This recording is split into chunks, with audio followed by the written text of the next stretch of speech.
Directors will hereby come to order. Please rise and join me in saluting the flag. I pledge allegiance to the flag of the United States of America and to the republic for which it stands, one nation, under God, indivisible, with liberty and justice for all. The first item on the agenda tonight is a presentation by Mr. Jeremy Vogel, John Kingsley, and Mr. Tim Harrison of the Hamilton Crossing Project. Good evening, Mr. Chairman. Good evening, members of the board and staff. I'm here. My name is Tim Harrison. I'm a developer from Staten Island, New York, and I've been working on the Hamilton Crossing project in Lower McCunchy Township now for about 4 years. I'm very pleased to introduce my partner, Jeremy Vogel, and he's accompanied by Kevin Trapper from the Goldenberg Group of Blue Bell, Pennsylvania, my partner and co-developer of the project. Also very pleased to introduce John Kingsley, who is the Vice President of Economic Development and Finance of the Lehigh Valley Economic Development Corporation. John also serves as the staff member of the Lehigh County Industrial Development Authority. The Lehigh County Industrial Development Authority is the manager of the proposed tax increment financing process that we have embarked upon, and would be the administrator of the TIF district were one to be formed. The LCIDA has passed a resolution to support the developer in the exploration of TIF financing, and that's where we are today. We are in an exploratory phase. Also, I want to introduce John Lucius, who is the solicitor of the LCIDA. He's in attendance tonight, as well as Jason Brogman of PFM, who is the financial advisor to the LCIDA on tax increment financing matters, and I understand also a financial advisor to the district. The subject of the presentation tonight is a formal description of the project and the proposed tax increment financing. This is a presentation which is actually required by law that the LCIDA, as manager of the project, make to the board.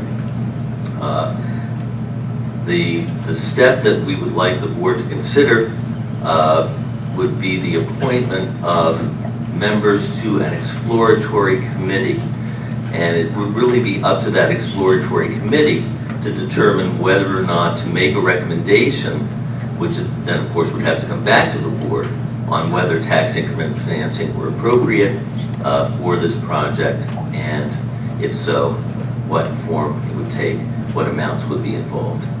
That's long in the future. The only issue tonight is whether or not members should be appointed to the exploratory committee. And without further ado, I'm going to turn the podium over to John Kingsley, representing the LCIDA.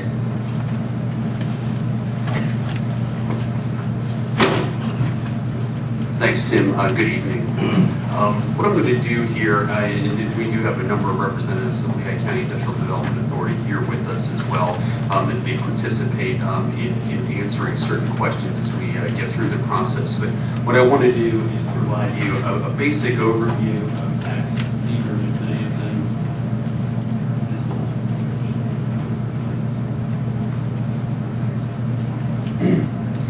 And following a basic overview of tax increment financing, I'm going to turn the presentation over to Jeremy Vogel, who is a representative of the developer, who will walk you through the project. And as Tim mentioned, it is a requirement of the relevant law that we are operating under to do this presentation. We'll talk a little bit about that in the context as well. So without further ado, tax increment financing, what is it? It's an economic development financing tool that's used by industrial development authorities and redevelopment authorities to leverage incremental taxes that would be derived from new development. In essence, we're going to utilize or suggest potentially the utilization of taxes that would be derived from the Hamilton Crossings development all or a portion could potentially be used to pay down debt service on a loan that would be utilized to pay for certain improvements that are required in the project and will, in essence, make it possible to undertake the project initially. In many cases, what we're talking about in terms of improvements are publicly owned infrastructure. The Tax Increment Financing Act of 1990 is what we're operating under. It actually permits local industrial development authorities and redevelopment authorities to administer a tax increment financing project and to manage the resulting TIF district. Today in the country, there's only one state in the union that does not have TIF legislation, so this is a well-utilized economic development tool that is used all over the country in all sorts of circumstances.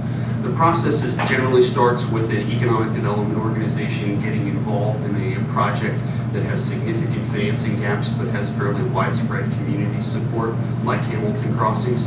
And we're looking at all sorts of potential programs and resources that might be able to come to play. Tax increment financing is not something we generally start with. So in many cases, as I mentioned, the use of the proceeds of tax increment financing generally are going to be used for infrastructure improvements, in most cases mandated public infrastructure. To give you a quick overview of how the process works and where we're starting tonight, we need to make a basic presentation to the taxing bodies outlining the specifics of how tax increment financing works and a little bit of the project that we're looking at working on. In the context of the initial meeting, we're actually going to ask the taxing bodies, and we've already done this with the township, to identify a representative that would serve on the TIF committee. The purpose of the TIF committee is actually to do a number of things. One is to actually explore the potential use of tax increment financing for a given project, but it's also to develop a detailed plan on how that project will be undertaken. And it's going to include everything from an exhaustive overview of the project to a detailed economic feasibility study, as well as an overview of how the increments will be assigned to actually paying down the associated debt service to support the project.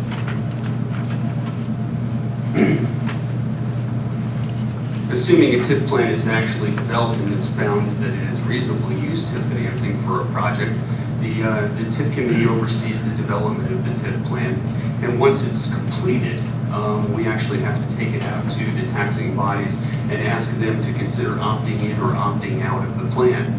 In this context, the various taxing bodies are actually going to identify the amount of increment they're going to pledge towards the project and also identify their support for the actual tax increment financing district.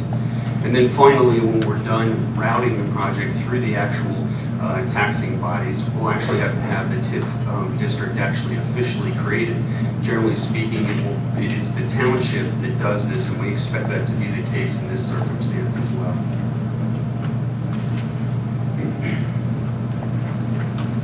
There are a number of things that I want you to keep in mind when you're considering tax increment financing.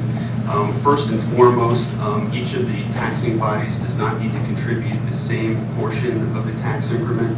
You can have each at different levels. There is no absolute rule to this. The one thing that is absolute is that the taxing bodies will retain 100% of their tax base. So what they're currently receiving on the property, you will continue to receive.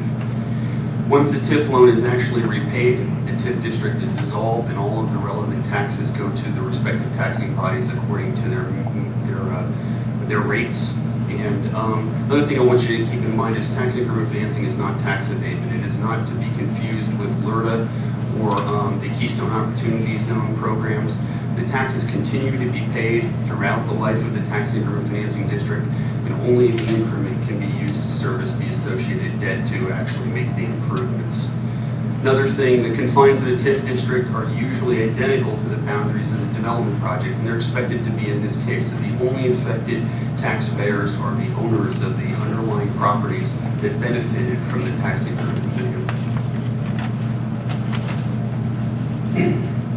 To give you a very simple idea of how tax increment financing works, we have a basic hypothetical example here. The tax increment financing district in its origin renders taxes of $10,000. At completion of the development, the TIF district generates total taxes of $100,000, so your tax increment is $90,000. Let's say, for instance, the taxing bodies agree to allocate 70% of the tax increment to the applicable project. That would leave $63,000 being used to pay debt service on the loan that makes the improvements that we're suggesting. Let's further say there's $500,000 in issuance that's made available through the Industrial Development Authority to fund the improvements in the TIF district. $63,000 would be used to pay that obligation on an annual basis until the loan matures.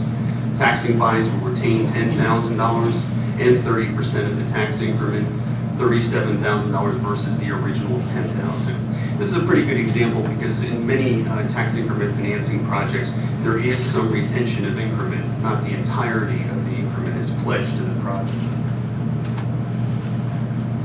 So a quick overview. Base assessed value set at the time the TIF is actually approved. Those taxes continue to be paid to the taxing bodies. The property development increases the assessed value, and the higher assessed value results in the tax increment.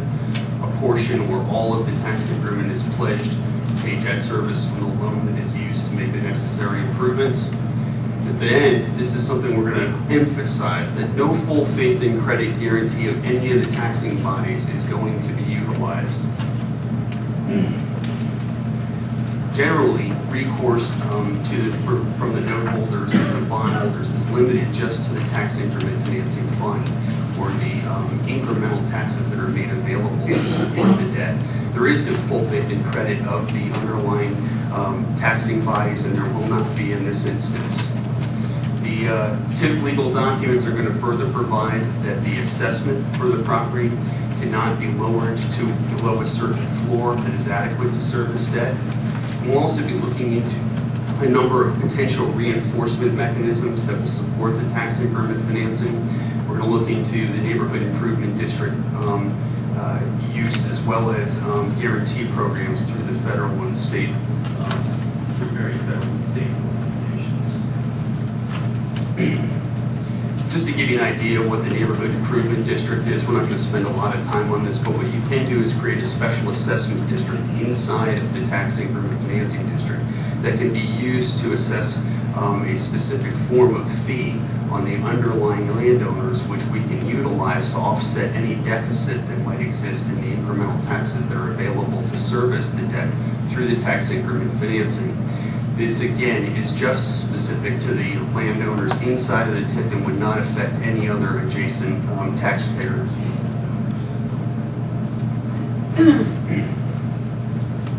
The TIF guarantee program is a state program available through the Department of Community and Economic Development and their Commonwealth Financing Authority, which can guarantee up to $5 million of the tax increment financing project.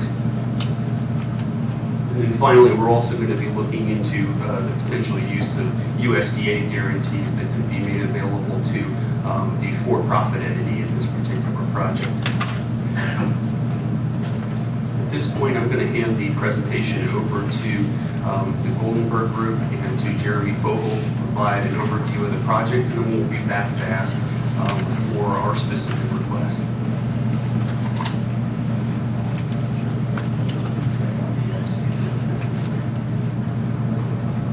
Good evening. My name is Jeremy Fogel. I'm with the Goldenberg Group. We did present a lot of this information to you at a prior meeting, so I'll try to move quickly and over the material that we've already presented to you. The Goldenberg Group has been doing real estate development projects similar to Hamilton Crossing since about 1984. And we've developed 15 projects that are probably comparable to Hamilton Crossings, comprising over 6 million square feet. Every project has presented unique challenges, and projects of this nature generally require collaboration from all the stakeholders involved. In this case, we have a project with lots of support locally and lots of interest from the tenants that would effectively be located there. We have some financial issues that bring us to you tonight. Wanted to bring some examples of some projects that the Goldenberg Group has been involved in. The first one is called the Metroplex in Plymouth Meeting, Pennsylvania. This project we use as an example because it's probably the crown jewel of our portfolio. It's 778,000 square feet of retail at the confluence of the Pennsylvania Turnpike, Northeast Extension, Blue Route, and local roadways, all in Plymouth Meeting, Pennsylvania. It's anchored by Target, Lowe's, and Giant. It's an extremely successful shopping center.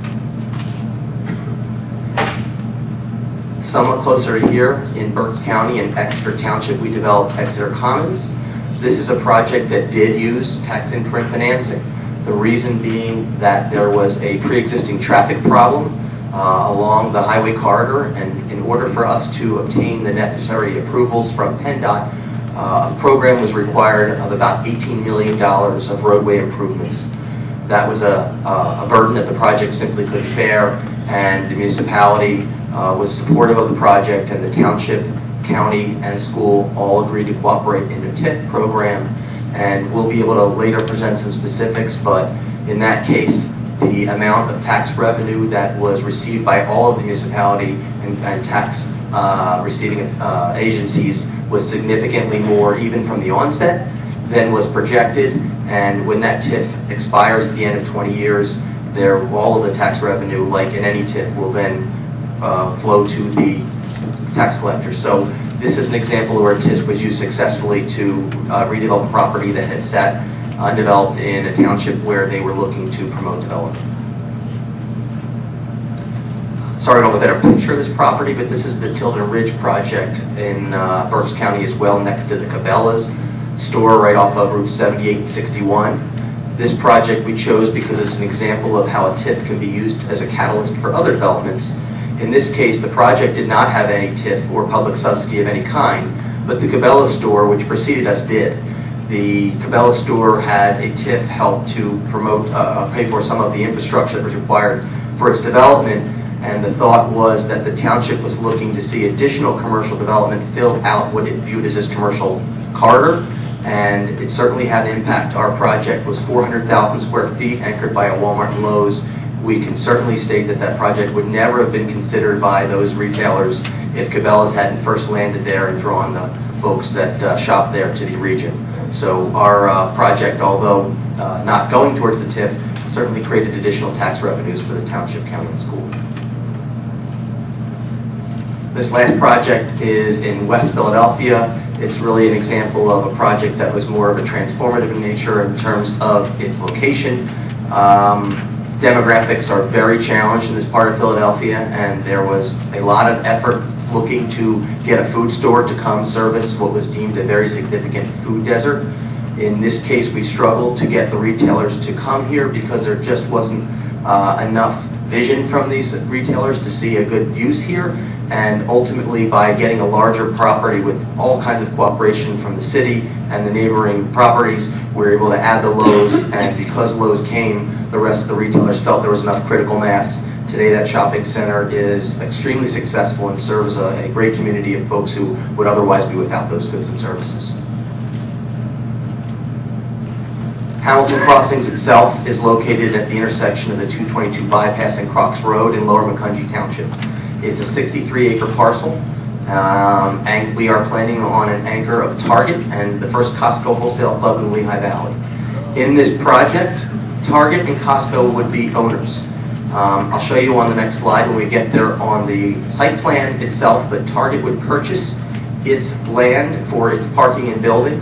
Costco would do the same, and our development team would own the balance of the property. So we would have an investment in this community by not only our development team, but also from Target and Costco. We are responding to the township's need for a town center retail facility.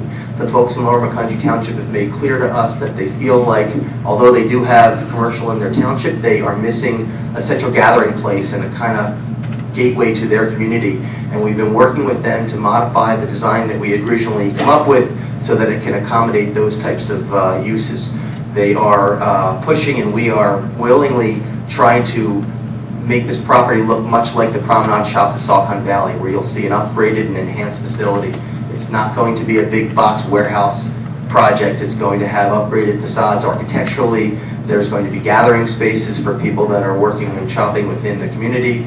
There's going to be bike and trail paths for people that are using the pedestrian and bike means of transportation, which is extremely significant in that area. And it will be an asset really for the entire community and not just a shopping center.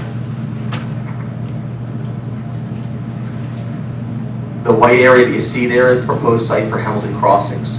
It's the 63-acre parcel between the bypass and Hamilton Boulevard. That is also the parameters that we would suggest that the TIF committee consider for the TIF district itself. We believe that the TIF district should only deal with the shopping center, its owners and its tenants. No other properties that surround the property would be encumbered by the TIF, would be affected by the TIF. As John Kingsley suggested, what happens here in layman's terms, in our view, is that the tenants still pay their taxes. So the assessor will come out and assess the property as if there was no TIF district. And the tenants will be required to pay their taxes as if there was never a TIF in place. So there is no tax abatement, there's no tax deferral, the tenants pay the taxes. The only thing that happens here that's different is a portion of those taxes, whatever portion, if any, the TIF committee agrees should, would be used to finance loans or bonds. So essentially what we would do is try to borrow money from a bank, finance that loan with some of the proceeds from the real estate taxes, and use those loan proceeds to pay for infrastructure costs and other costs that are saddling the project and preventing us from moving forward. It is a but-for test that needs to be satisfied in order for a TIF to move forward.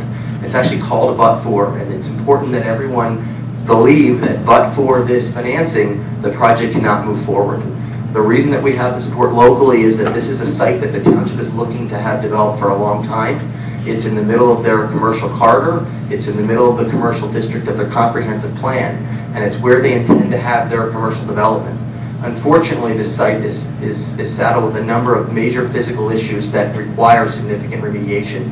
I wouldn't go into them tonight because we talked about them the last time, but there's a significant amount of material that we've referred to as mine wash, and there's a significant amount of traffic improvements that are required for us to accommodate the project so that we create some project where we're not going to create a traffic situation for the neighboring areas. And so to do that, there's an extraordinary amount of cost that's associated. But for us able to solve that economic solution, the project cannot move forward. Right now, the project throws off about $7,000 a year to the school district, and it's owned by the Diocese of Allentown. We envision that that would continue forever, for an awfully long time, if a commercial project isn't able to move forward. And so we're comfortable suggesting that a TIF be considered because it becomes a win-win. And that's because the current base tax program, the $7,000, would never be impacted. The taxing authorities would continue to collect that base, and that would be not affected in any way. And then of the incremental taxes that the project would generate, which will be significant, it's about 570,000 square foot project that we're contemplating. So there's well more than $1 million of projected revenue on an annual basis from real estate taxes. And we're suggesting a portion of that be used to finance these loans or bonds. The rest of it will become available, so it will be creating an economic generator in terms of tax revenue for the township, school, and county. The township doesn't currently have a real estate tax, but obviously at some point, if that was ever the case, there would be revenue there. In addition, there's obviously other taxes and benefits associated with a project like this in terms of transfer taxes, business privilege taxes, and things of that nature. The jobs that are created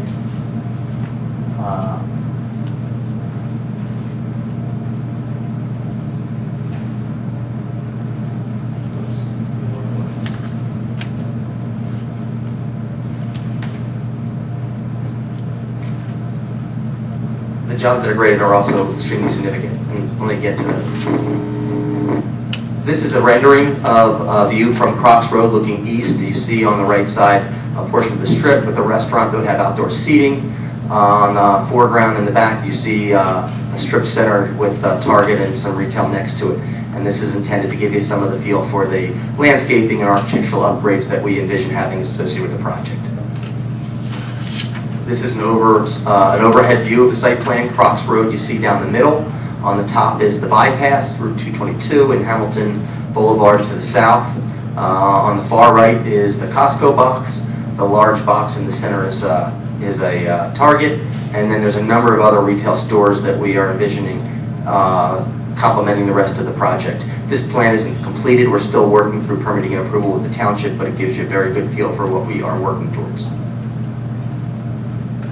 As far as an update on that, we are working through the land development process right now at the township.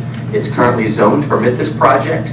The township had approved a number of variances to permit the project some time ago, With the mine wash material that we'd identified, the project was completely redesigned, and that means that we need to go back and ask them to consider the variances again, which we will do. We've also been working with PennDOT. District 5 has been extremely cooperative, working with us and allowing us to look for ways to make sure we don't create a traffic issue. And we are moving well towards the process for highway occupancy permits. And then the other large permit that people are often focused on is the National Pollution Discharge Elimination System, or NIPDES. That's really the permit that handles stormwater. As part of this project, one of the other issues the township has locally is flooding. There's about 410,000 acres, 410 acres that are all flowing into the area immediately around this project and the bypass. It creates a significant flooding system, and as part of our project, we will be creating a stormwater system that would not only handle the stormwater from our project, but will deal with the flooding regionally and allow all of the flooding to continue on into a stormwater basin that we will create for the benefit of the region. The cost, details, and reasons for our need to ask for a TIF involve the traffic improvements. There'll be a collector distributor road, which is a major through lane that we'll be building on the bypass. There'll be improvements significant to Hamilton Boulevard and Crocs Road. We will also be building the regional stormwater retention facility I just mentioned. There's also a significant improvement that's required of the public utilities to accommodate a project like this in the area. And then lastly, the mine wash and karst remediation. There is a extremely significant amount of material, and as you see there, the equivalent of it is 50,000 dump trucks, loads full of material. All of this needs to be pulled out of the ground. It needs to be remediated, blended with construction materials like limestone and soil cement, and put back in the ground and compacted so that it can be suitable for development. Right now that's not possible, and our engineers have confirmed that absent the remediation of this material, really nothing can go on in this site. It's a site that is ideally suited for development given its location, but based on the existing physical conditions simply cannot. So the remediation of this mine wash is required for anything to happen, this project or anything of any substance. So in terms of an expectation for tax revenue, this is a problem that needs to be dealt with before anything can come from this project in terms of additional tax revenue. That's a map that shows you the site plan with some of the traffic improvements highlighted. Again, if there's any questions or you'd like me to go into specifics, we can outline those improvements for you. This is an area showing north of the bypass some of the flooding that goes on. After just about any significant rainstorm, you find these areas in and around the vicinity of the site, and it's the type of situation that we will remedy with the stormwater basin on a regional capacity that we've talked about. In terms of dollars, you can see there's about $18 million listed there of extraordinary infrastructure and remediation costs. We are not asking that the TIF pay for all of these costs. We are asking that the TIF be considered only as the final stopgap in any shortfall. We have made application for a series of funding sources that would be applicable towards these costs. RACP, the Redevelopment Assistance Capital Program, is something offered by the state that we've made application for. We've been granted a small portion from it, and there's a larger portion still pending. Also associated with the Pennsylvania Economic Growth Initiative, which is now referred to as a PEGI grant. That application continues to be vetted along with a number of others to see if the project will qualify. We believe we'll be successful in obtaining funding from that program. There is also a Industrial Sites for Use program, or ISRP. The program was awarded $1 million grant from that program. It's not very large in the scheme of the total project costs, but it's the maximum that that program provides for. Lastly, we've applied for funds from the Transportation Infrastructure Investment Fund. It's a program that the governor has at his disposal to attempt to utilize PennDOT funding and PennDOT TIP programs for traffic improvements, and we believe that this project is an excellent candidate. Again, when the bypass was developed, we had anticipated that it would be at capacity to handle a project of this size. Unfortunately, it does not, and additional improvements are required for us to be able to move forward.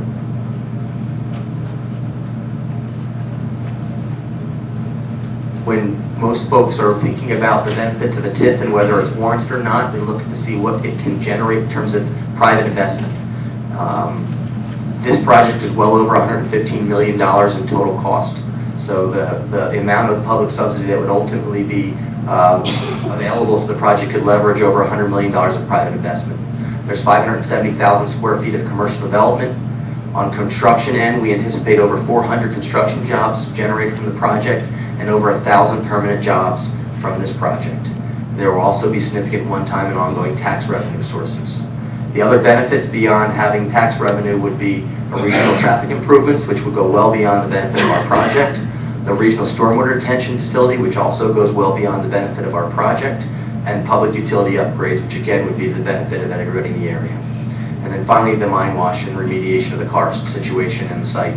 By allowing the funding to go to remediate those issues, it takes a non-productive, non-usable piece of property and allows it to generate funding sources which can partially go towards these bonds or loans and partially go towards the taxing authorities of the township, county, and school.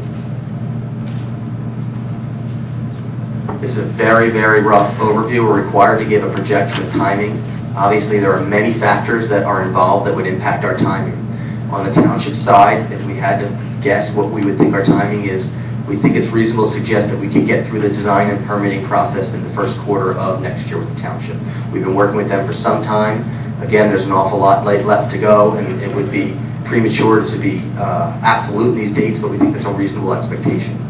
On the TIF, if the TIF committee is formed and the group moves forward, it would be reasonable to assume that they could do their work, and if they were so inclined, move forward with the TIF ordinance shortly after permitting for the project. We would then close on TIF bonds or loans for the project after that, which at this point shows in June of 2013, and commencement of construction would begin immediately. If that was the schedule and we could start in June of 2013, the stores would open in the fall of 2014. We generally, as a company, would seek to have all of our permits and approvals in place in total before we would close on the purchase of the ground. And then once we had all of our permits in place and financing in place, we would close and start construction immediately. I guess just a couple quick highlights. I think from some questions that we had at the township level, it's important to just reiterate that the district would be limited to the shopping center. We would not be impacting other properties. That would have to be confirmed by the TIF committee, but that would be the reasonable thing to do so that no other properties feel that they're being included in the TIF and be in any way negatively impacted. Excuse me, it really doesn't do anything for those properties because they just pay their taxes as they otherwise would, but just in general, people seem to feel a little hesitation at being included in the TIF district just because of the unknown. Costco and Target would be owners and would be buying their properties along with us so that we'd have significant investment from serious stakeholders in the project. There will be no township, county, or school liability or taxpayer liability in any way. If we are able to move forward with this project and the TIF committee is so inclined and all the boards approve this and we move forward with TIF bonds and the entire project fell apart for whatever reason, there'd be no liability on the township, county, or school. There's no taxpayer left holding the bag. This would be completely financed with bonds, and the bonds would be not guaranteed by the township, county, or school. The taxes won't go up. The township, the tax assessor assesses the underlying properties as any other property. So we simply would have an increment of taxes based on the fact that today the property sits vacant, is in the clean and green program, and really does nothing other than the diocese has someone farming, I believe, some feed corn on the northern part of the property on the north of the bypass. And by turning it into a commercial shopping center, it creates significant value, and that's what generates the taxes. The tax portion of the stream of money basically is what's present value, if you will, by making a bond or a loan so that we get funds for construction. These funds are used for the things that we identified, traffic improvements and things of that nature. The funds are not used for our parking lots, they're not used for our buildings, they're not going to the private developer. They're simply funding the types of costs that need to be dealt with before a project like this can move forward.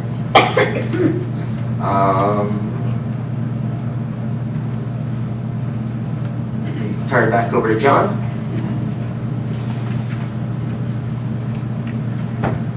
So tonight we are not asking for the school district to actually approve the tax increment financing. All that we are asking is that you identify or select a representative to serve on the TIF committee, which will explore the potential for using tax increment financing to support Hamilton crossings. And we can actually make this request a number of ways. We can do this in writing. Many of the taxing bodies like to see something in writing. We would be happy to provide you something in writing if you so desire. So however you would like us to submit the request, we're happy to do that.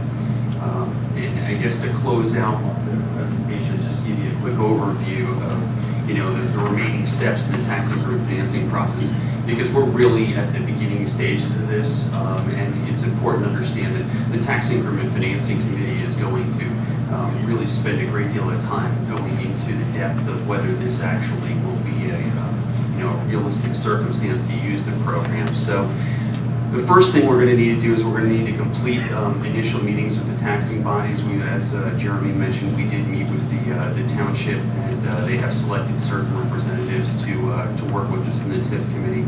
We will have to also meet with the county, which we would be looking to do probably either the 10th or the 24th of October. Assuming that everyone selects a TIF committee representative and we commence meetings of the tax increment financing committee, we would do that next, and we would begin preparing the development plan once the TIF development plan. Once the committee identifies that there is a need here and it makes sense to use the program.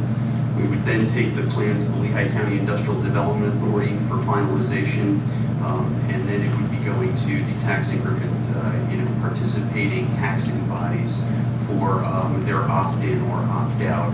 In the context of this, we will also need to get certain certifications from the Township Planning Commission identifying the area as blighted in keeping with the urban redevelopment law, which actually identifies a number of specific definitions to the word blight which apply here. Following that, we would create the TIF district utilizing the township to pass the ordinance or resolution. And then we would begin working with related capital markets or bank entities to originate the tax increment financing loan or bonds. And then following completion of the project, we would actually begin, seeing the tax revenue generated and begin paying down the tax increment financing. So that's an overview of the steps, and that's where we are currently. I'm happy to answer any questions that you may have, and we certainly would be willing to also meet outside of this forum to answer any questions that you or anyone in the audience may have regarding tax increment financing. Okay, thank you. I can answer one of your questions. We will require a formal request from you so we can dock it on our next board meeting agenda. Happy to do that. I'll have something before the end of the week. Before we vote on it. Okay. Very good. Now, are there questions for any of the gentlemen or their resources on the presentation of this board? Just a confirmation that the taxes are imposed and collected as per usual by the taxing body. Correct. Then if the TIF is agreed upon and the percentage is agreed upon, then that money flows from the taxing body to the Industrial Development Authority. That's correct. And then the Industrial Development Authority is responsible for paying the bond. That's correct. Mr. Blocker. I had a question on the timing. The bonds closed in June 2013. When do you anticipate there would be an increment in taxes for it not to open until fall of 2014, and what happens to bond payments in the interim? Keep in mind, we are not, all the schedules can vary. I understand loose, that, but- and the tax increment financing committee is going to help us work through, the timeline on all of this. But assuming that we actually issue bonds in 2013, we obviously aren't going to have the increment necessary to be able to service the debt. So we'll have to time things by utilizing vehicles such as interest capitalization and debt service capitalization, which will fund the debt service in the origin and pay the debt service during the period in which the project is actually being developed.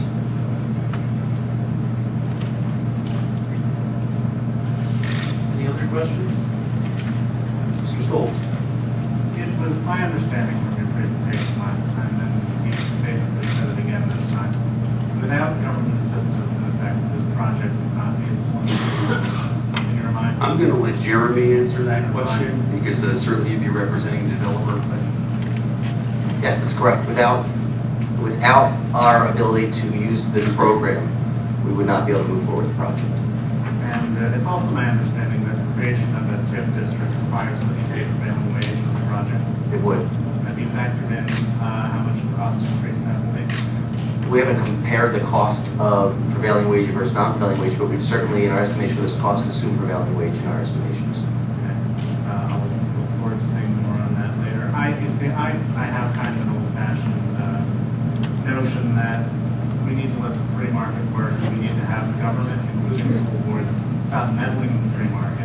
mind this specific market winners and losers. For example, giving your project a TIF district. Point of order, Mr. Ballard. We have not yet had our request to address the board, so we are not entitled to debate the merits or demerits of the proposal. This is, I think, only appropriate for us to ask for information at this point and clarifying questions. Mr. Stoltz, please save your commentary on that subject, I guess, for the actual approval of the representative for the TIF committee. Fair enough. And I mean no disrespect, but I very strongly don't believe so. I look forward to sharing the book. Thank you. Thank you. Other questions? Ms. Hyde? Just one quick one. How many members are on the exploratory committee? I don't know if it matters. Generally, it's one or two from each board. The township appointed one of their commissioners and their township manager. So one or two? One or two is generally acceptable. We can technically put as many representatives as you suggest.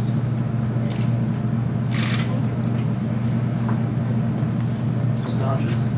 And the meetings are held of the committee that does get formed. Are they public meetings?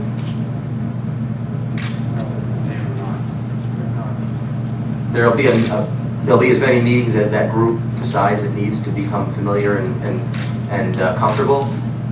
What they do when they're finished is come back and make a recommendation. So all of the meetings where they make recommendations back to the boards are all public meetings. But the individual meetings of the committee to form those recommendations are not public. That's correct. That's correct. But what they're doing is they're working to form a recommendation, so no action is actually being taken outside of the public scrutiny. Any other questions? Thank you, gentlemen. We'll look forward to receiving your letters. Thank you.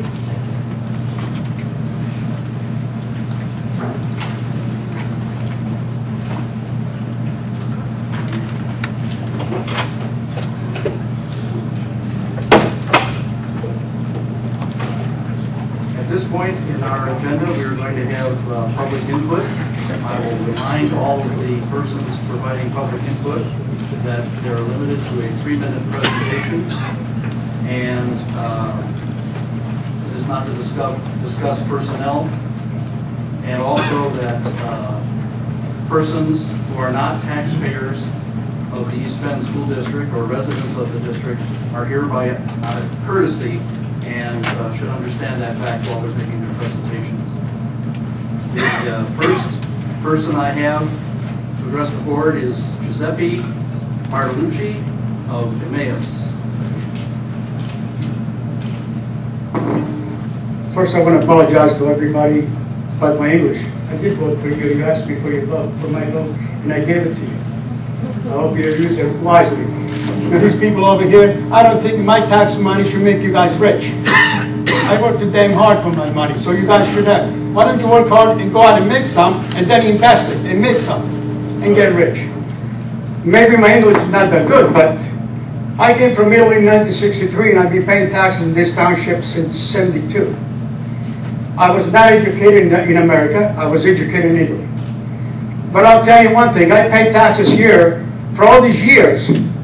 Now I'm on Social Security. When in the hell am my tax I'm going to stop paying for the school district?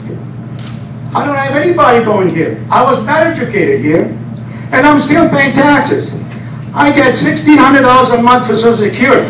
I like to see you guys live on $1,600 a month and dress like I do and work and try to make some money on the side. The government allows you. When does it stop? Second, I have 2 grandkids that I'm paying for my tax. They're going to school district over here. Isn't it cheaper if I buy them a Hustler's magazine? Isn't it cheaper? I think America is great. This country's got more to offer than any other country in the world. And my uncle said to me when I came to America, you work hard, you make money, you get somewhere. And I did get somewhere.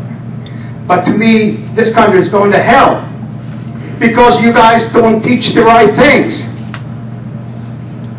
What about all this great country they got to offer, and you guys teach this crap?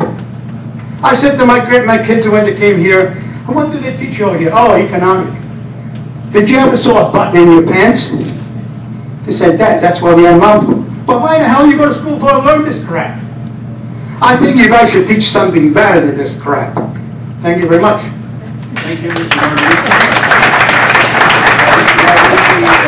If you're a senior citizen on fixed income, you should look into the district's program for rent tax rebate.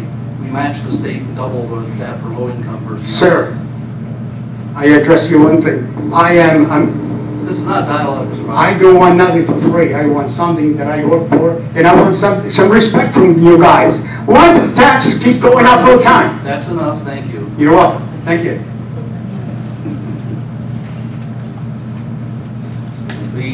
Point of order, Mr. Ballard. You're the one that responded to him as far as the interactive session. Your comment is voted, Mr. Pitts. Thank you, Mr. Ballard. The next person I have to speak is Mr. Terry Richwine of West Coastville.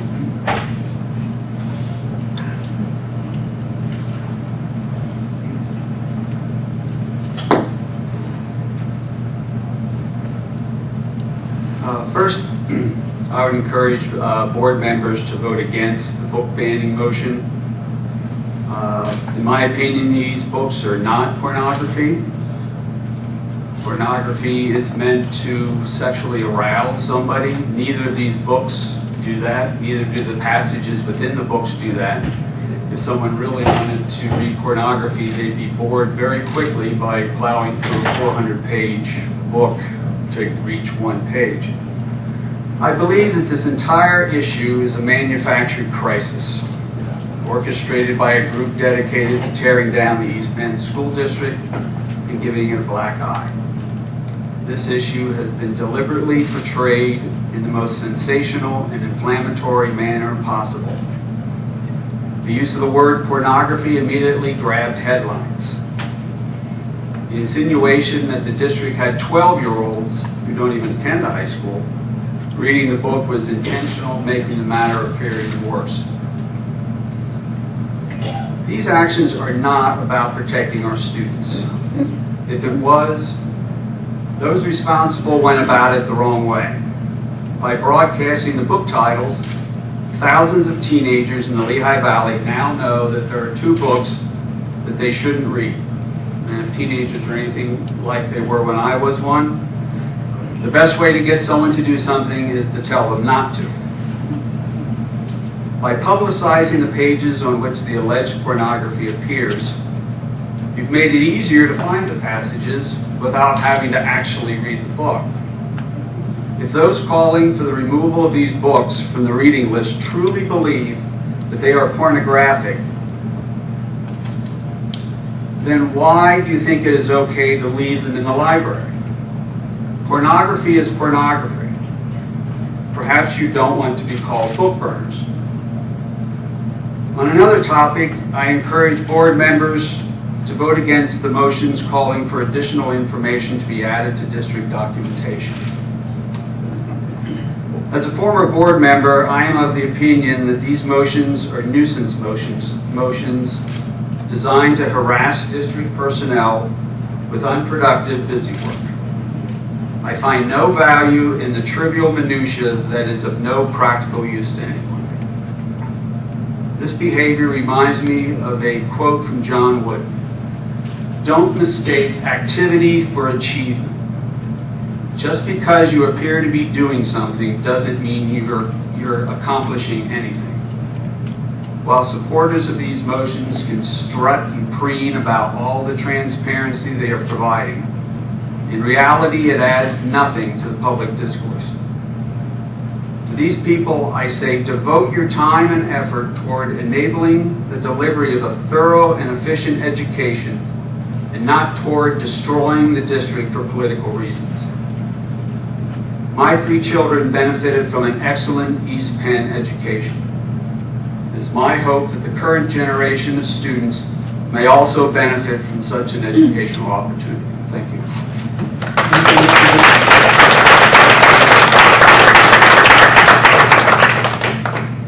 The next person I have is Megan Slivka of Allentown.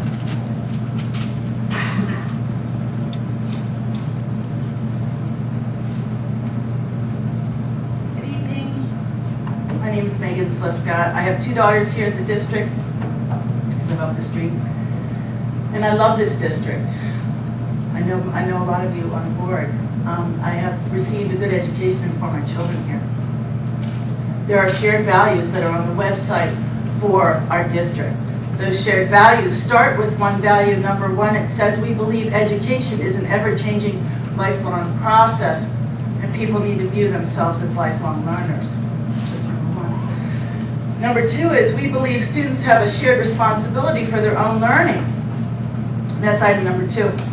Number 3 is interesting. It says we believe students of today will live in a different future, and we must prepare them to confront new challenges. Does reading like this prepare them? If so, why not provide students with the facts about what constitutes sexual assault? What is the age of consent and why? Most importantly, why not give students refusal skills that will lead them to self-sufficiency and a strong resolve to remain abstinent? We believe in number 4, we believe it says in our shared values that the East Penn School District must continue to provide an excellent program that addresses the educational needs of all students in a safe and supportive environment. How safe is it to suggest casual summer reading materials that promote felony sexual assault, that is sex with a minor, as a safe thing? Instead, why not help students realize the social, psychological, and physical health gains they will achieve by abstaining from premature or inappropriate sexual activity? I don't see any of that in the educational program. Number 5 of our shared values says, we believe a commitment to continuous improvement is essential to achieve the mission of the East Penn School District. If this is the case, then hold your suggested reading list to the same continuous improvement that you ask everything else to be held to. Dorney Park, our famous water park and entertainment center, has hundreds of rides you can ride. And when you step up to them, there's a nice long list of warnings that talk about if you're pregnant, if you have a sore back, if you're too young, too old, or even too short, you shouldn't ride a ride. And at the end it says, if you're not over this tall, then step aside and don't ride. Come on, guys. Why don't we improve the district policy by warning parents of books containing pornographic material and tell them that they're in the library. Tell us that they're going to be suggested that our kids read them over the summer. Warn students of the repercussions of group sex, oral sex. I'm closing. Warn our students, guys and ladies. Warn our students ahead of time, before you distribute lists like this, of the repercussions of group sex, oral sex, and underage sex. You don't have to be in the book. Just warn the parents. Thank you.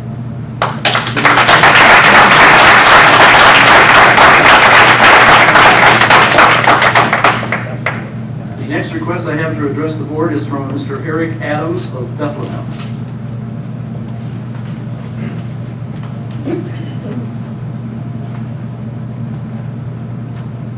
Thank you. I don't live in the district, so I do appreciate the opportunity. I would just like to I'd like to refute what seems to be the most common arguments for keeping the books. First is, these books are only suggestions. They're not required reading, and that's usually followed by, if you don't like these books, don't read them. Well, how about, if you don't like these books, don't pay your property taxes, okay? But we all know that property taxes are not optional, and that's precisely why this issue is on the agenda tonight. It's part of the social contract, as spelled out clearly in School District Policy 109.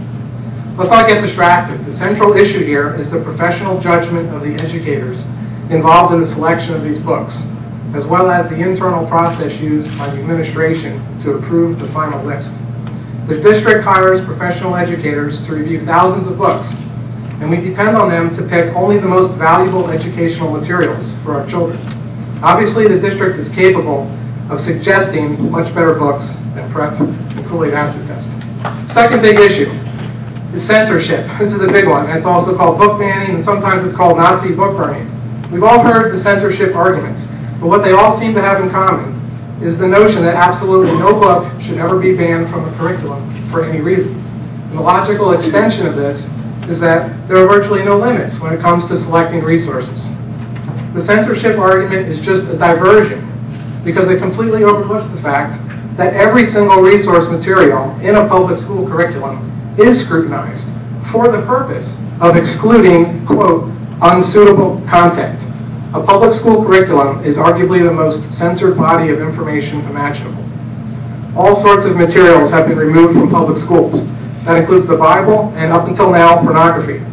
Just this year, the Southern Lehigh School District removed the controversial book Nickel and Dimed. In fact, the general public is probably unaware of the fact that books are routinely removed from school districts in a process known as weeding, as in pull weeds from the ground. So, as a school director, you may not cite opposition to censorship as a valid reason to vote against the removal of these books. Although the selection of resource materials is delegated to the superintendent, the ultimate responsibility for the content of the curriculum rests solely with you, the members of the school board. Not the students, not the parents, not the teachers, not the special interest groups from the publishing industry. So this issue is very black and white. You're either for or against the use of PrEP and the electric Kool-Aid acid test in the curriculum. Thank you for your attention.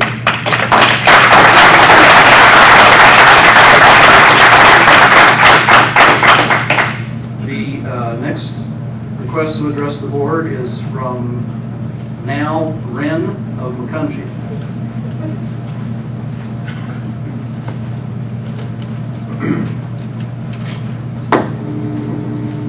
Hello, esteemed school board members, fellow citizens. I see some past and current teachers here. Thank you for your time. First and foremost, I'm here speaking on my own accord, and my name is Neil Mann. I'm a high school senior here at Emmaus High School. I'm here to talk about the PrEP and Kool-Aid acid test. When I first heard about this issue, I was concerned. Concerned at the fact that proper procedure has not been taken, concerned at the precedent a possible removal would set, and most importantly, concerned for the intellectual integrity and freedom of the teachers and students. I have not read PrEP or the electric Kool-Aid acid test, but I don't believe many of those in the debate have either. However, I am an avid reader, and I have read my fair share of mature novels and believe it is every student's right to read what they wish. I also place my trust in the teachers of the East Penn School District and Emmaus High School. From my experiences as a student in Emmaus High School, summer reading books that I have read, such as The Good Earth and The Jungle, have all contained some mature content. I've read Roddy Doyle's Berrytown trilogy and John Irving's The World According to Garp for research novels, and then I think both of those are novels which require pretty mature readers to comprehend, yet these have been some of the most thought-provoking and enjoyable books that I have read throughout my career in school. I also read these books in my first 3 years here, which is the same age as those reading the books in question.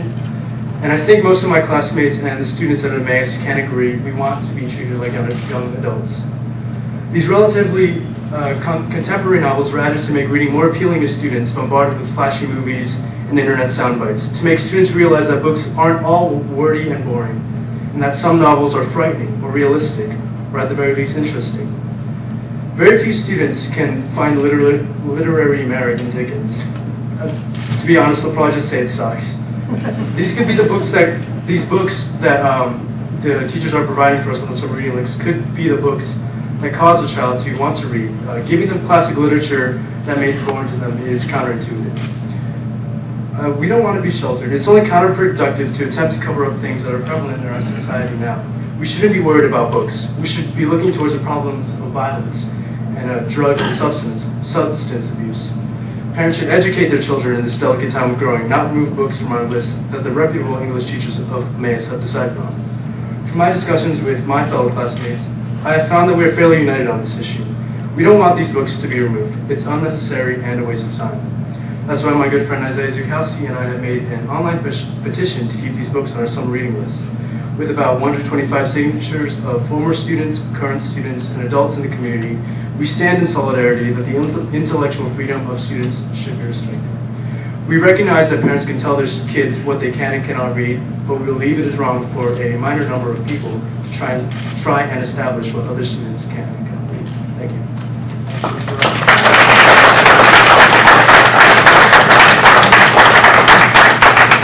The next person I have is Mr. Isaiah Zukowski of Emmaus.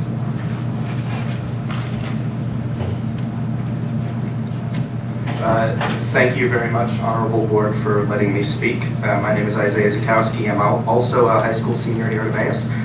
I've come here to speak on my own behalf and on that of some other students to talk more about this book removal issue from our perspective. I'll start with this. All novels on the summer reading list are recommended by third-party literary organizations and, I guess most credibly, recommended by the English teachers at Emmaus High School, many of whom I've had the privilege of learning under. The amount of trust and respect I have for them is impossible to quantify. They spend countless hours going above and beyond what they're required to do, and it's a really, really thankless job, especially when a lot of students dislike reading and a lot of parents and people in the community are quick to blame the least to blame. Some of us, I think, need a reality check. The quote-unquote pornographic material cited by a few parents really pales in comparison to all that is available and regularly accessed on the internet. I just wish I could bring a few excerpts of that material here. Just because removing books from a summer reading list gives people in the community the illusion of control over their child's innocence, it's really a futile effort. Parents are right when they say that the world has become more explicit, because it has. But the grotesque violence on TV and in music and condoned in movies is far more offensive to me than literature concerning sex. I think this double standard of what is deemed appropriate and the ignorance on the part of the students contributes greatly to the number of kids who experiment with these dangers, even at Emmaus High. Truly, in the grand scheme of things, I think books are the least of the parents' problems. Most importantly, it isn't the right of a few people to voice their opinions under the supposition of representing everybody's interests. Yes, you have the right to dictate what your own child reads. That's why these books are marked as optional on the list and why they have summaries and disclaimers on the page. I know my own parents are against this idea of censorship and would be comfortable with reading any of the books on the list. Now, they allowed a pretty liberal reading environment when I was younger, and I benefited from it. I know I did. I gained from reading John Irving, David Eggers, Toni Morrison, Chuck Palahniuk, all authors whom I'm sure, if their works were subjected to the same sort of intense scrutiny, would incite some sort of outrage. But because I was allowed to pursue the material that truly interested me, I read a lot. I became more self-aware, a better student, and far less naive to the problems that are out there in this world. This whole process is an extremely slippery slope. You remove one book, you can find justification to remove a whole stream. I've read a lot of mature novels, and I know that I've benefited from reading all of them. I know that my own parents are proud of me, and they, Stan and Shay Zukowski, are the only source of guidance that I need in my life, not any other parents, no matter how justified they feel to make decisions for me. Thank you for your time.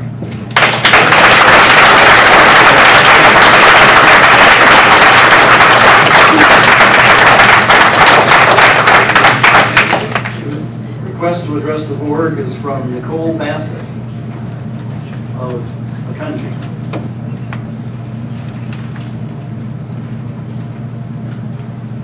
Hello. My daughter is a freshman at the high school. After 2 years of watching her struggle through the choices offered for summer reading in 7th and 8th grade, I was personally thrilled to see prep on her list for this year. I had read the book, and I handed my Kindle over to her so she could get started. I did preface this by explaining to her that there may be some passages in the book that she would find uncomfortable that dealt with sexual situations, but that the context of these passages was extremely important. I made it clear to her that I was available and open to discuss anything she came across that she was bothered or confused by, and I left it at that. This is my job as a parent, to guide my children, prepare them, and be there for them when they are faced with challenges or situations that concern them. My children will be exposed to the real world, which includes sex, drugs, violence, and all sorts of things I would rather they never have to deal with. I would much rather my daughter read about the conflicted emotions of a teen girl negotiating her first sexual relationship and have the opportunity to process her thoughts and feelings on this situation within the safe confines of a book before she experiences such a situation firsthand and has to deal with the external pressures as well. It is not the role of the school to dictate what is appropriate for my child. The school provides a list of suggested titles with a notation that some titles may contain mature material. The responsibility then lies with me as the parent to investigate those titles if I have a concern about what my child chooses. Art, and therefore literature, is a reflection of society, the good and the bad. In order to understand society, all art, even that which we find uncomfortable, must be questioned and appreciated. I commend East Penn for identifying books of merit and offering them as suggestions for summer reading. These books challenge students to think about themselves in the context of the wider world. By offering these suggestions, East Penn is developing critical thinkers capable of analyzing and appreciating all types of literature. Finally, I take issue with the depiction of books like Prep as porn. Porn implies the intent to tantalize or excite. I cannot imagine anyone reading the entire book and seeing Prep as anything close to tantalizing. Prep is a cautionary tale, a coming-of-age novel in which the main character struggles and faces consequences as she moves through a challenging period of time. The sexual relationship is realistic and painful for the main character and cannot be described as exciting. More often, she is left humiliated and questioning her decisions. To label a book like this as porn, based solely on brief excerpts provided with no context, is irresponsible, and I expect, or rather demand, better from my elected officials. Banning books by any other name is still banning books.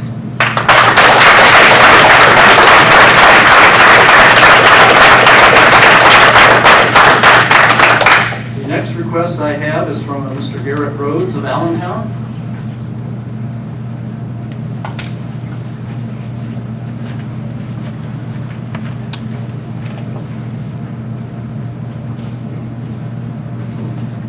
Thank you, Mr. Ballard. I've been doing with my mouth pretty much what I've done the other time with my hand, a steady up and down motion.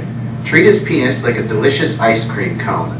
I slid my mouth off and began to lick the sides, nodding and turning my head. Less than a minute had passed when Cross shuddered once, and then the hot, milky liquid was all over my chest. If he'd come in my mouth, I would have swallowed it. I definitely would have. He said that was a great blowjob, and I felt prouder than if I'd gotten an A on a math test. Page 315 of the novel, Prep, by Curtis. I am not asking you to ban any book from any library. I believe in the First Amendment, free speech, and the free will of citizens to choose what they want to read, watch, and listen to. I stand before you tonight because I'm asking you to stop promoting sexually explicit material to 13 and 14-year-old children. Much has been said about the book Prep as being optional, suggested, or recommended. The fact remains that this book is on a very limited list of promoted reading for graduated 8th graders entering 9th grade.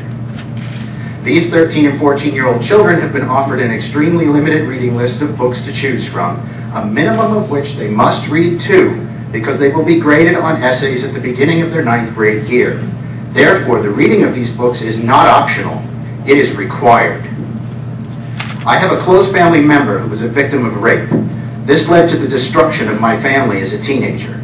I consider the promotion of graphic sexuality and the blatant objectification of women in the book Prep to be offensive and morally reprehensible. The pornographic passages in this book should be offensive to any self-respecting woman who values her own self-worth in society. It promotes a message of subservience to men and marginalizes the role of femininity in our society. In our community, women should be valued, not marginalized. This book is not only inappropriate, it teaches young girls that they need to submit to a male-dominated society in order to get along. I have spent my lifetime as a father of an 11-year-old girl, teaching her that she can become anything she wants to be in life if she's willing to work hard enough. I have taken great pains to train her in martial arts so that she will not have to suffer the emotional pain and humiliation that comes with sexual abuse. The message of this book that you will promote to her in 3 short years will undermine everything I have worked for her, her classmates, and her friends. All that I ask is that you simply replace this reprehensible piece of literary trash with something more inspirational for young ladies to pattern themselves after, and present to them the positive opportunities for women that your generation and the one behind you worked so hard to obtain in our society. I've brought with me some printed excerpts from these books for your review. I have enough copies for anyone in the audience who would like them as well. Thank you.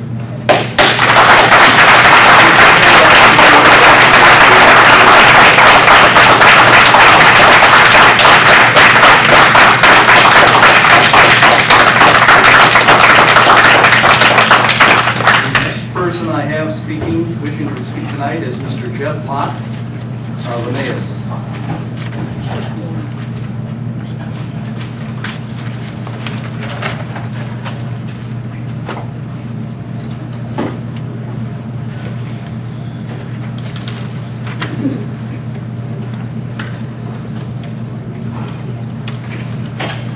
Good evening. I just want to follow up on what we had done last time at this meeting. We had a couple of questions for you people. It had nothing to do with banning any books or anything, as this thing's been blown out of proportion again. The questions were, who approved these books? Who's going to take responsibility for it? And is somebody going to review the books that are on this list and check the material out if they're appropriate for 13 and 14-year-old children? This banning books thing, I don't know where it came from. We were just wondering what you intend to do about this material that's brought before you.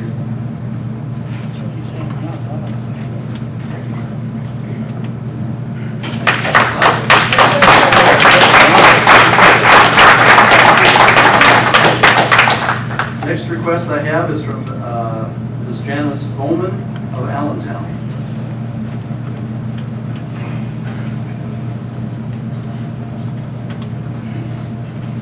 Thank you for letting me address you. From Allentown. I don't have any student in any school. I thank God for that every day, especially public school. I'm not here for banning books, and I don't take your rights away as students. What I'm here is for the responsibility of public schools for my taxpayer money.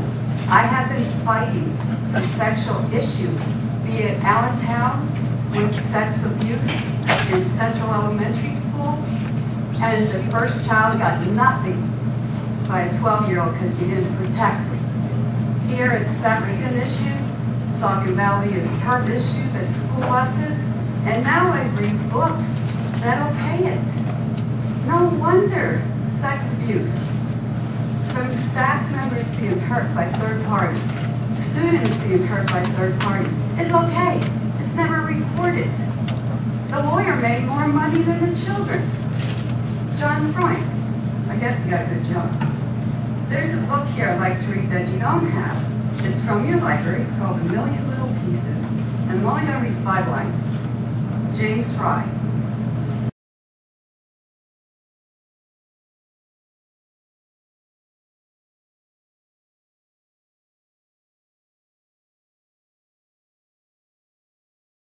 Seeing it.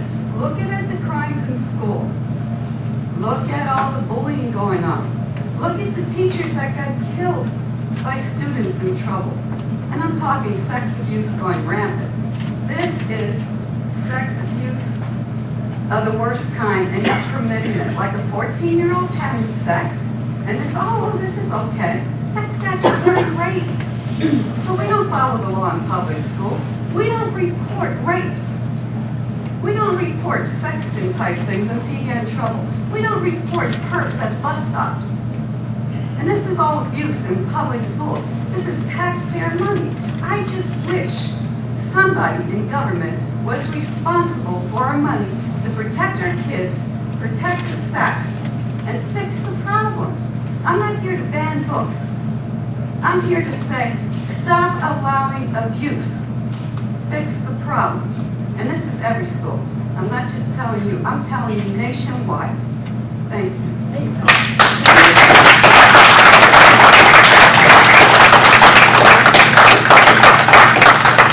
The last request I have is from Kevin Bartholomew of Emmaus.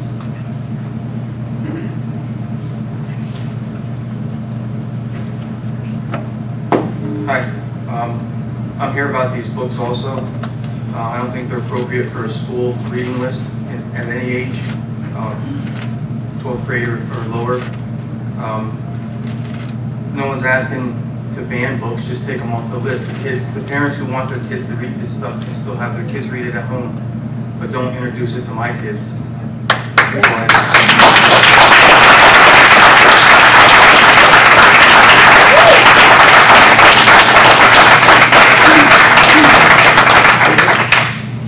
We'll now move on to the approval of minutes. Can I have a motion, please? Second. Any corrections or additions on minutes? None appearing. All those in favor of approving minutes, please say aye. Aye. All those opposed? Minutes are approved. We'll now go on to the report of the superintendent of schools, Dr. Thomas Seidberg. Thank you, Mr. Ballard. First thing I want to say is, I know you want to probably speak this later on, but I'll still some comment from you on that side. On behalf of Lehigh County, certainly want to congratulate Tom Gensel, current executive of the Pennsylvania School Boards Association. Today was named the new executive director of the National School Boards Association. So we're really excited to have a friend in Washington, and those of you who know Tom know the kind of spectacular work he does on behalf of boards of education, on behalf of students in Pennsylvania, and we're certainly going to miss him. You know, we lost Stinson Stroop a couple of years ago, our executive director passed into retirement, and I will tell you that the state is going to be hard pressed to fill those positions with such wonderful people. Today, Dr. Torma and I had a meeting with 3 representatives from the Pennsylvania Department of Education. They were here actually through our poll work, and I was called away for about half an hour, but Dr. Torma and I spent about an hour and a half with those folks. We're very encouraged by their attitude, and certainly we're very encouraged that we may have some opportunities in the future to look at the new teacher evaluation law in somewhat different manner than what's being promoted. And I certainly want to thank the board because through your efforts to allow us to do instructional rounds, I think we received a lot of compliments today about where we are in the process and how I think it was nice hearing how we're focused on improving education in the classroom. And I just want to say something. You know, a couple weeks ago we had a debate about Dr. Woodland in this district. But just let me remind the board that many of us as administrators, in fact 21 of us in East Penn, are required to do 180 pill hours over the course of 5 years. Through the efforts of Mrs. Campbell, Dr. Torma, our rounds work has been improved for 70 hours this year. Now let me translate that into dollars for you. The way the Bill Act works now, we can basically choose, we get options. Some of those options are free, some cost. I know when I did my full certification 3 years ago, I took online courses and they were about $500 a piece. Others have taken full-blown college courses. But now for 21 people this year, 70 hours will be focused on the business of East Penn School District. Let me translate that into dollars. When I take those 21 people and I add up their per diems, 8.75 days, that's worth $74,000. Now, if you want to be fair, we can deduct Dr. Woodland's consulting fee at about $35,000, and we still come up with a net gain of $38,000, where our administrators are focused on our business. And I certainly want to thank the board for the opportunity to keep our group together and keep us focused on what we consider to be good work. I want to jump right into some other savings that the board may not know about, but one that's small but I think mighty, and that is we just received a check from PP&L. We are now involved in their e-power curtailment program, and we just got a check for $9,180. I certainly want to thank Mr. Clancy and Mr. Ritter for their efforts. We want to thank them as well. And you know, I know Mr. Unser, and I appreciate the comments you made a couple of meetings ago, some other board members, about how we really look at opportunities in this district, and we do. And I just want to share with the board that between now and at least until the beginning of January, we will have saved $77,000, over $77,000 in not filling positions immediately. In other words, think of it this way. We pulled together, and I'm talking about 6 positions now, 2 are administrative assistants, 4 administrators. Other people in the organization pull together and get the job done. Now, this is not what I would consider to be a permanent solution, but I want taxpayers to understand that when it comes to a situation like this, our staff does close ranks and get the job done, in this case, in the tune of saving $77,000. So we're really happy to report that. The other thing that I want to talk about tonight that I'm extremely proud of, and I certainly want to start my comments by thanking Dr. Moyer, Willow Lane, Dr. Mirabella, and Mr. Glancy. As I alluded to in my superintendent's report, there was some question about whether what we were going to do at Willow Lane is safe. Well, I want to tell you that I'm very happy, and we can expect a written report sometime later in October, that we had an independent third party complete a walkability safety study with our plans at Willow Lane. And from what I understand, we received some of the highest scores given to school districts in the state of Pennsylvania. And I think that's a testament to the amount of detail that we put in our plans. They have some minor recommendations that we'll be happy to share that report with you.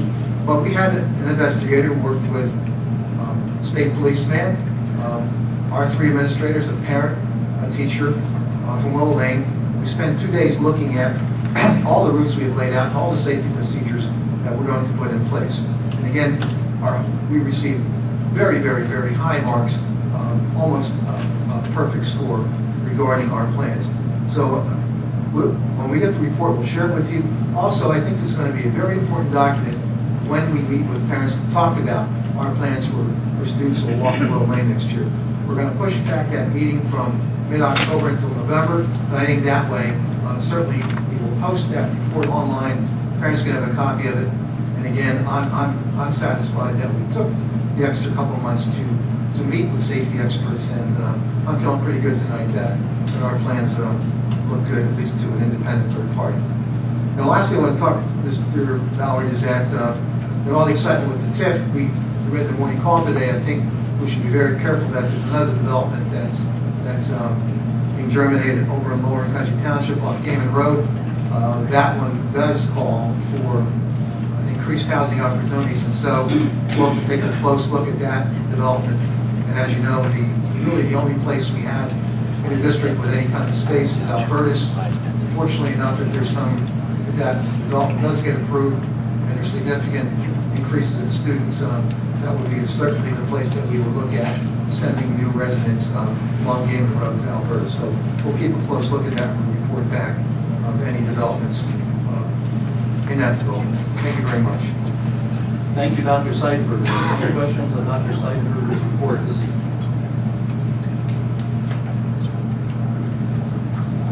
Is that a hand up, Mr. Bacher? All right. None appearing. We'll move on to the personnel items. May I have a motion, please? So moved. Second. Is there any discussion of the personnel items under 5.2?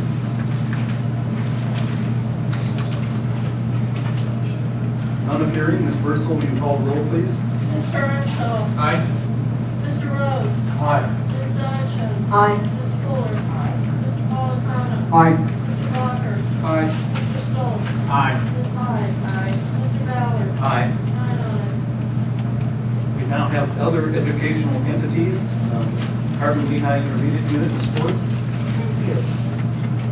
At the September 17th meeting, we had the pleasure of meeting 2 staff people who received the Anne Sullivan Award for their outstanding work with the children. And of course, Mr. Sullivan was the teacher who worked with Helen Keller and was able to help that young girl who was both deaf and blind to communicate with the world. The honorees were Jack Hauser, who is the Director of Special Education, 2000, and Phoebe Sechrist, Speech and Language Therapist. And those have been nominated by parents and other staff members. We also had the opportunity to learn more about summer programs and the enrichment that some of the students enjoy, and meet some of the students who enjoyed those programs. One delightful young man from Lower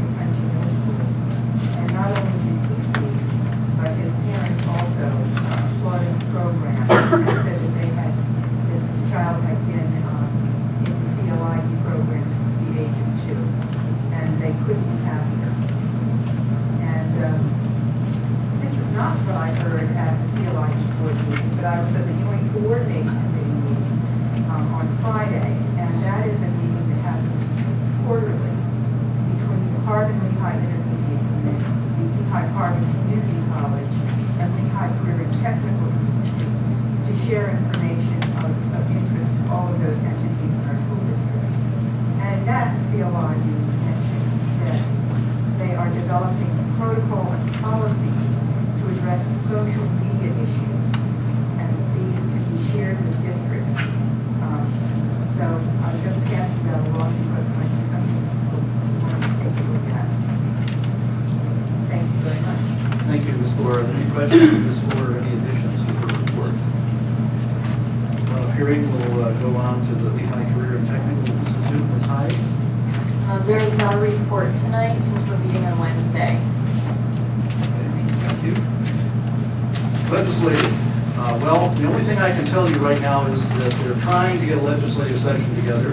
There's a proposal by Governor Corbett to reintroduce or bring out again his charter school authorization bills.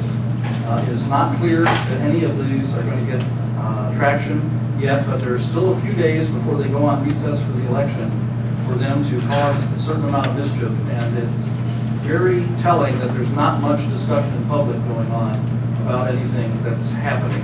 So it's either that they're going to do nothing or they're going to pull another fast one on the people of Pennsylvania and try to get something off in the middle of the night.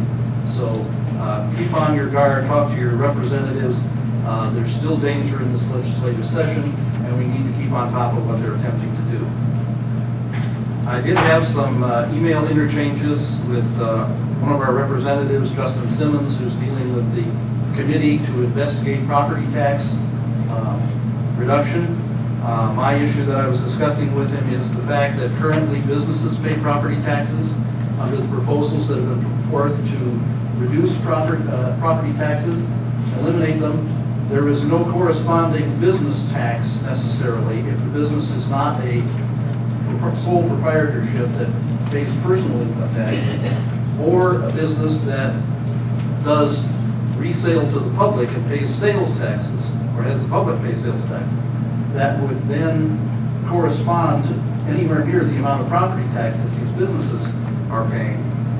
And if they use the current proposals, what that means is the individual taxpayers will end up picking up the part of the revenue that is being used for public schools that are now being paid by businesses, which would be unfair to the individual taxpayers. So I brought that issue up with him so that he'd be aware of that. Other than that, I don't have anything else to report. Are there any questions or comments on the legislative? Mr. Bacher. Was he receptive to that argument? Well, he said he understood it. That's the best I can do under the circumstances. Ms. Conscious? Is SB 1115, is that the bill, isn't that the special ed, and are they rolling the charter stuff up into that? Is that what's happening? No, they have a separate charter authorization bill that would give a wider range of institutions that could authorize charters, trying to get it out of the school boards, because the school boards have been turning down what they felt is too many charter applications.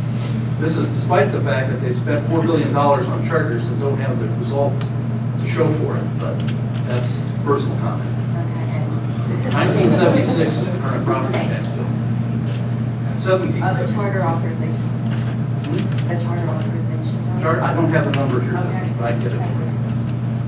Any other, Dr. Seibert? I just want to add, Mr. Ballard and board members, that last Thursday we had an opportunity, Pat Brown came to our district and toured some of the IU classes that we had. And I just want to let the board know that Mr.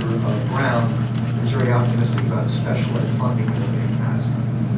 So we're very happy. We certainly want to thank Senator Brown for his efforts to at least construct a special ed funding bill that recognizes that kids with varying degrees of handicapping conditions cost varying degrees of money. Thank you, Dr. Seibert. Any other comments or questions? We'll move on to business operations. Is there any objection to moving 1 through 5 together? Ms. Sanchez?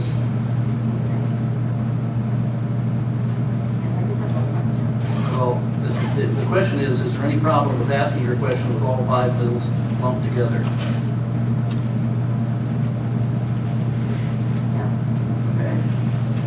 Can I have a Hold motion? items 1 through 5. Okay, can I have a second? Second.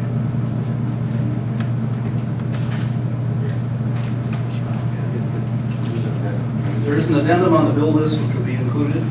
Thank you.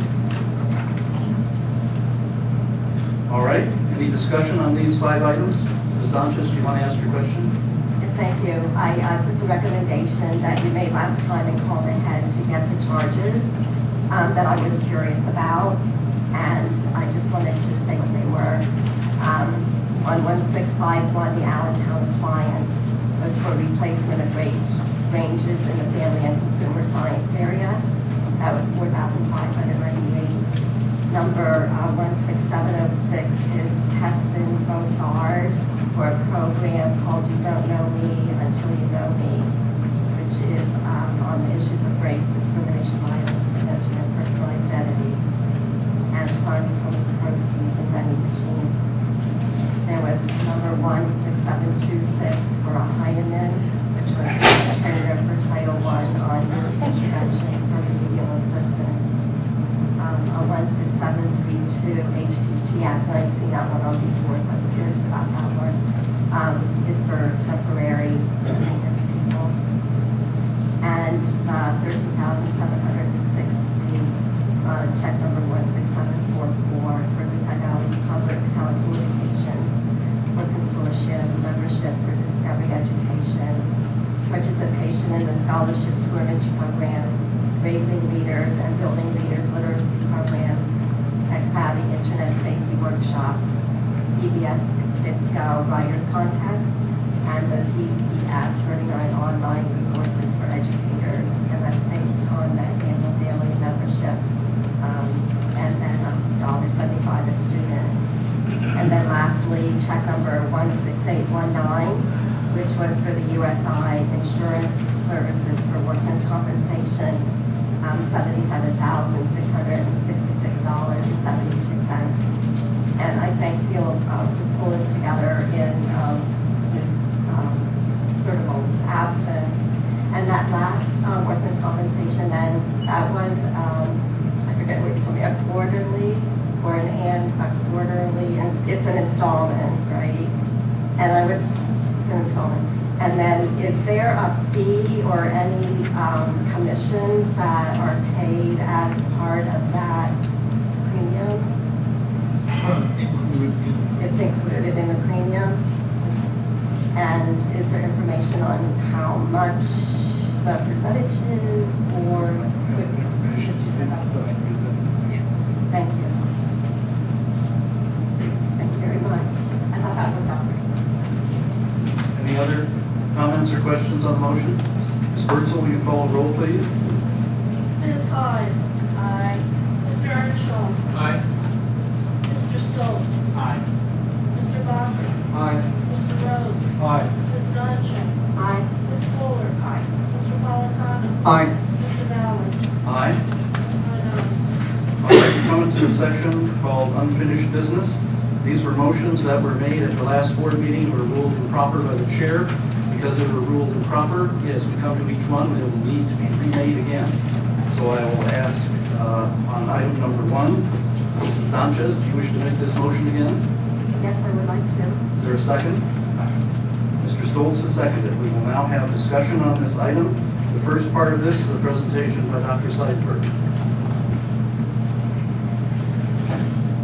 I really don't know what to say, Mr. Ballard, other than I'm looking at a report that I prepared May 9th, 2012. It's a report called Administrative Evaluation and Recommendation of the Charter School Renewal Application of 7 Generations Charter School. This is about the longest report we did this year, and I know there's a title. I wrote it. There's a date on it. We have a table of contents. We have an appendix. I cited everybody who worked on me.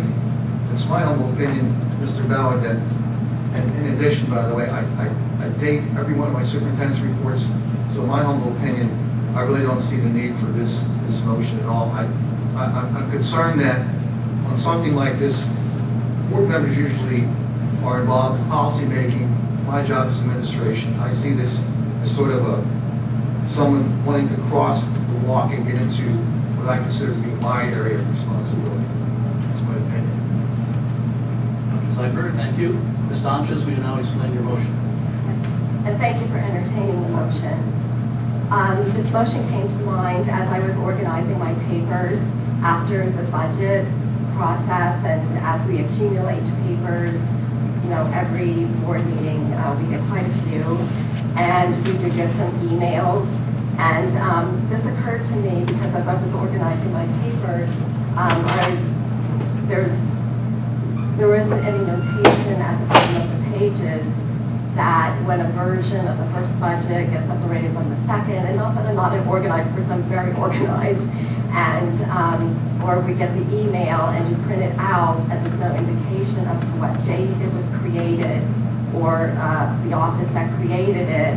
And I found this confusing, and I thought because it is a common business practice that I could lend or bring this idea to the board, whether it be a footer, a printable footer at the bottom of each page that once it's created, it just automatically repeats itself on every page thereafter.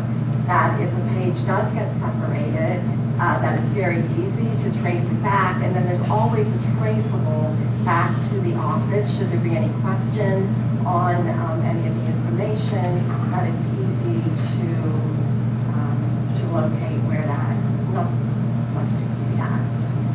So I understand, like even looking through, verifying my request this evening, the agenda certainly has the date on the front and the pages, September 24th, and you can guess that that's the agenda. And but if the page did get separated, there would be no way to know that page went with the agenda. And the examples that I passed out last week, I thought were very good examples of why a footer would be most apropos and I think advantageous to the process. And Dr. Seiberger certainly didn't mean to cross into your alley. Thank you, Ms. Donches. Is there anyone else who wishes to comment on this motion? Mr. Bakker? I would just like to comment and appreciate that this was available ahead of time. I did review the budget information because, in my opinion, that's the most important document to review that should have a date on it. And I did see a date on the provision of the budget. That there was a January 3rd provision. There were other dates. There were also page numbers at the bottom, which apply to the master document. And I don't see a problem with that. I do see an issue in those budget updates that we get handed out. You almost have two different page numbers. One that refers to the master document, one refers to the handout, and that could actually be more confusing to try to do something like that. So I appreciate the interest, but I sort of feel that I'm happy with the documentation as it's handled.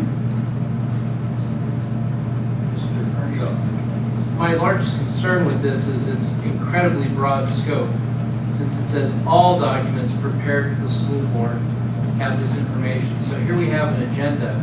Well, I'm looking at the page it's on. First of all, if this got separated from my other materials, just from looking at it, I would know it was an agenda. So I'm not sure why that would be an issue. But here we have fees that are being charged for Group 5 organizations. So we have to have a reference there stating the policy that outlines that and the form, the attachment that outlines the rates. And then we have to, through each of our exhibits here, the source of this, will we have to reference a purchase order number or multiple purchase order numbers or timesheets from employees. I mean, this is written so broadly that it would occupy, if implemented as written, would require us to hire probably a couple of additional clerks just to find and track down that information, not to mention the additional trees that we kill in printing agendas and everything that's printed for us. I think this is, although I understand having a date, as Mr. Bakker pointed out, I've seen date stamps on virtually every document I've ever received from the district. I would just encourage Ms. Donches to try to keep her papers a little better clipped together or staked together, and then she won't have problems with things getting separated. But I certainly don't support this. Other comments? Ms. Fuller? Since Mr. Bacher mentioned specifically the budget as being one of the most important documents of which we feel, just a reminder that budget binders are handed out to us at the beginning of that whole session. So it's an easy matter to keep every additional piece of paper regarding the budget within that binder. And then you have it available to refer to in subsequent discussions. Thank you, Ms. Fuller. Other comments? Ms. Sanchez? I would just, one more time, just suggest a format that gets used in the business world, and that is, like today would be 12, and then 09, and then 24, so that you would know it was September 24th, and the year would be the 12th. And I would,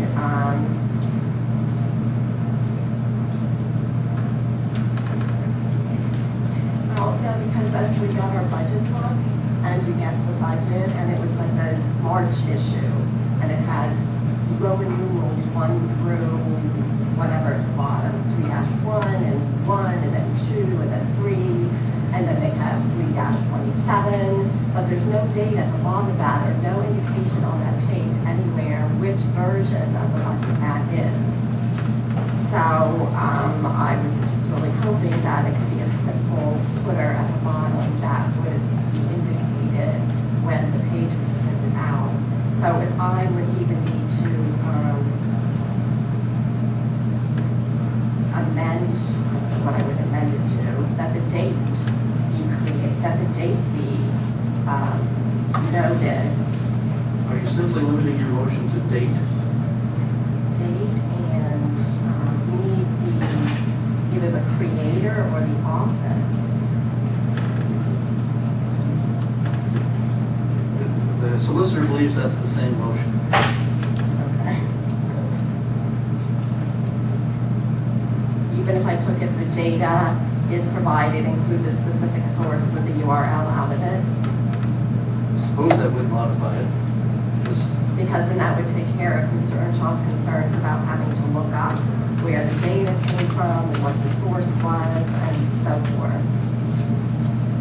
Like for instance, I didn't bring extra copies of what I had passed out last week, but there was an email that had at the top on budget reduction since another book had been passed out or another version had passed out.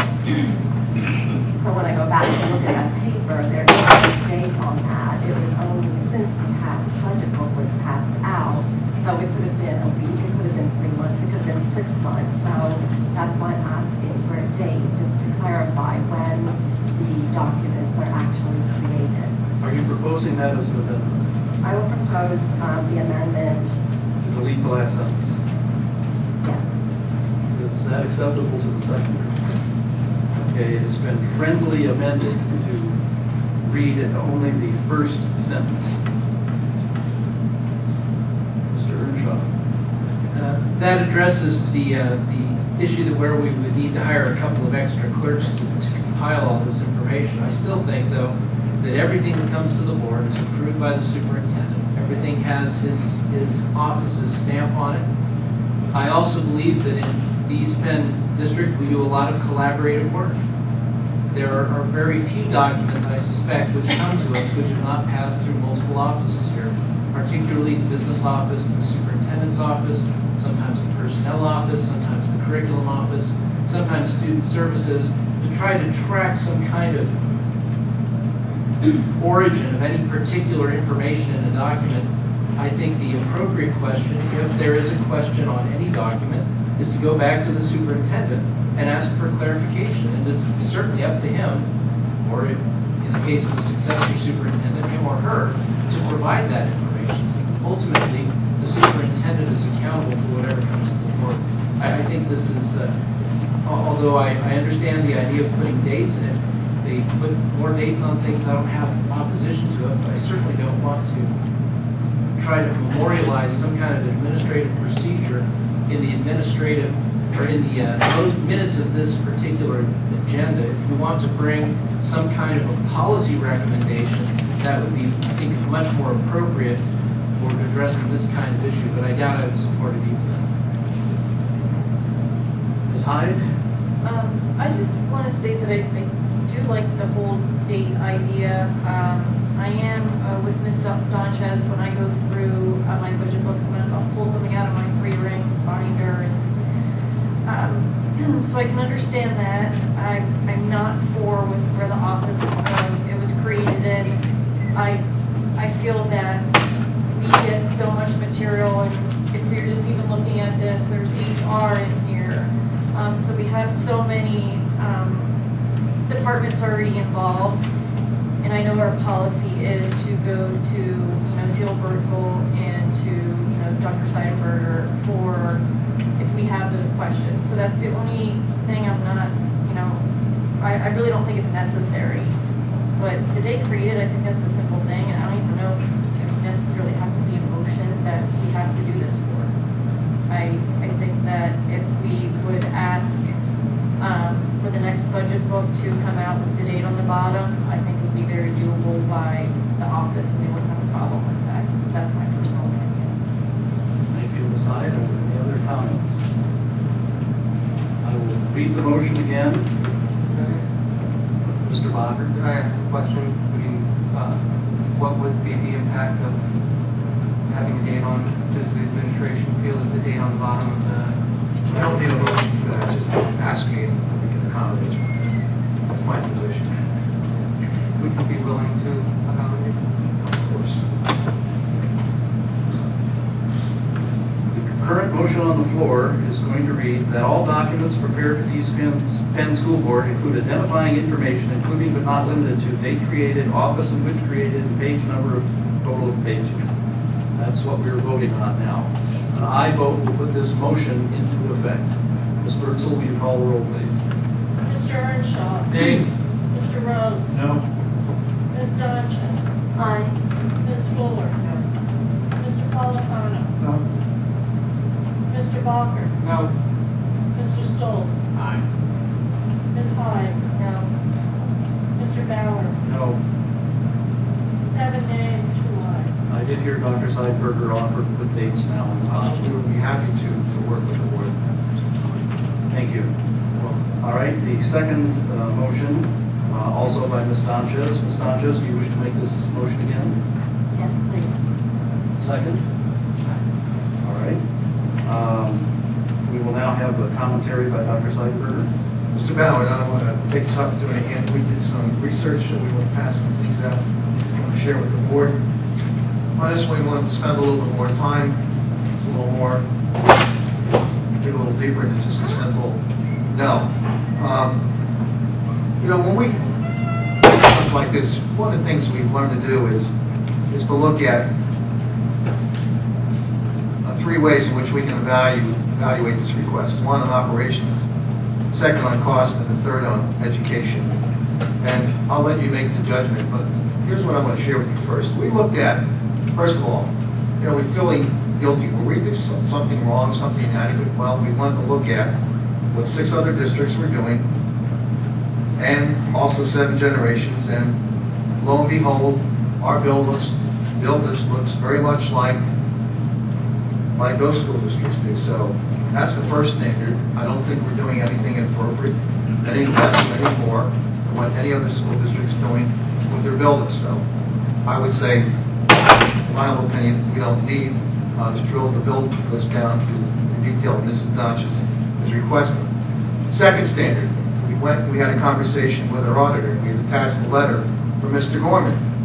When the auditors come in, they themselves do not drill down and look at every single account. They look at major functions to rectify our books.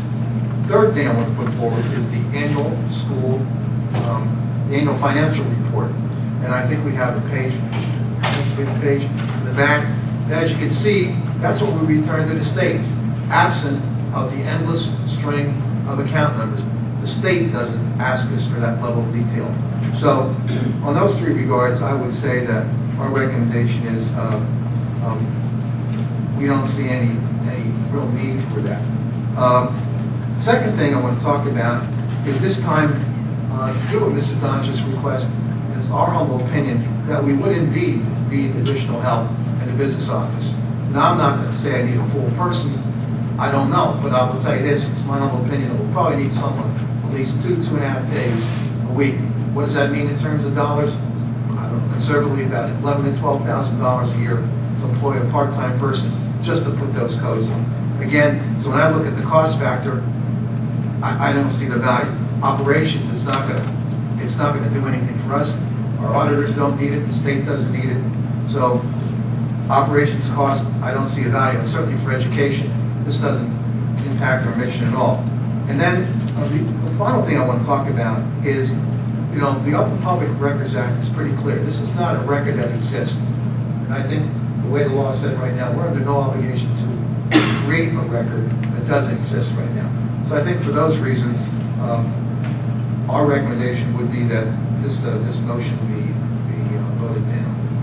Thank you, Mr. Howard. Thank you, Dr. Seidberger. Ms. Sanchez, do you give your discussion on the need for this motion? When we get the bill list each week, as you know, I usually have some questions. I was hoping that with a description of the purchases that's on the right-hand side, where it's usually blank, would be where the charge code could go. So do I understand, is there this long charge code connected to each of the checks when it's entered into our system? And if it is, would it not be feasible just to have that field replace the second description of purchase field, which usually doesn't serve a purpose?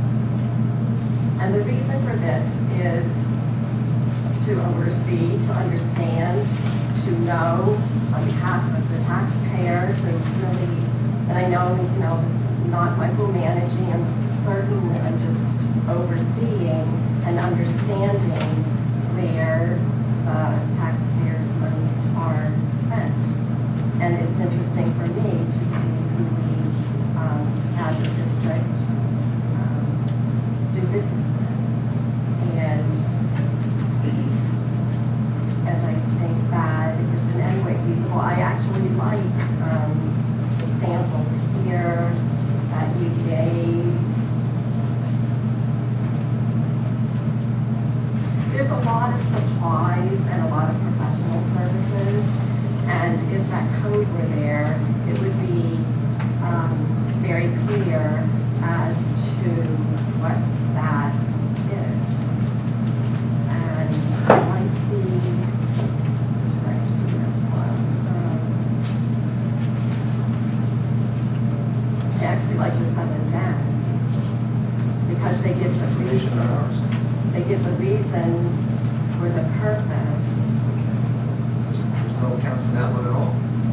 And then the budget category. The budget category actually is the name of what the code is. So if we're looking at our budget,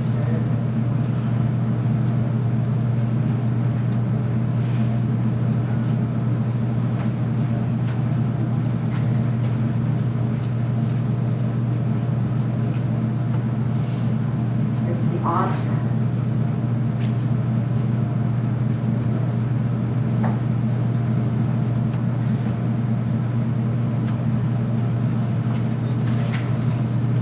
That's actually closer to what I had in mind. If we don't want to use the account code, and if that's at all feasible, then kind of walk the discussion on that. Other comments, Mr. Earnshaw? Earlier in our meeting, Ms. Don just read the purpose behind each of the bills she had questions about, or each of the checks on the bill list. Even if we had some detailed accounting code, that would not have told anyone that the Allentown appliance check was replacing ranges in the family and consumer science area.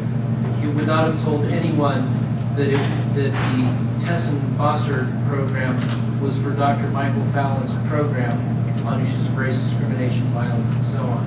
It wouldn't have showed anything about what the Title I workshop was, or what the purpose of the spending for temporary maintenance employees. The information you're asking for when you make those specific requests, you would still have to ask those same questions and get those same detailed answers. There's no code that we have that would do it.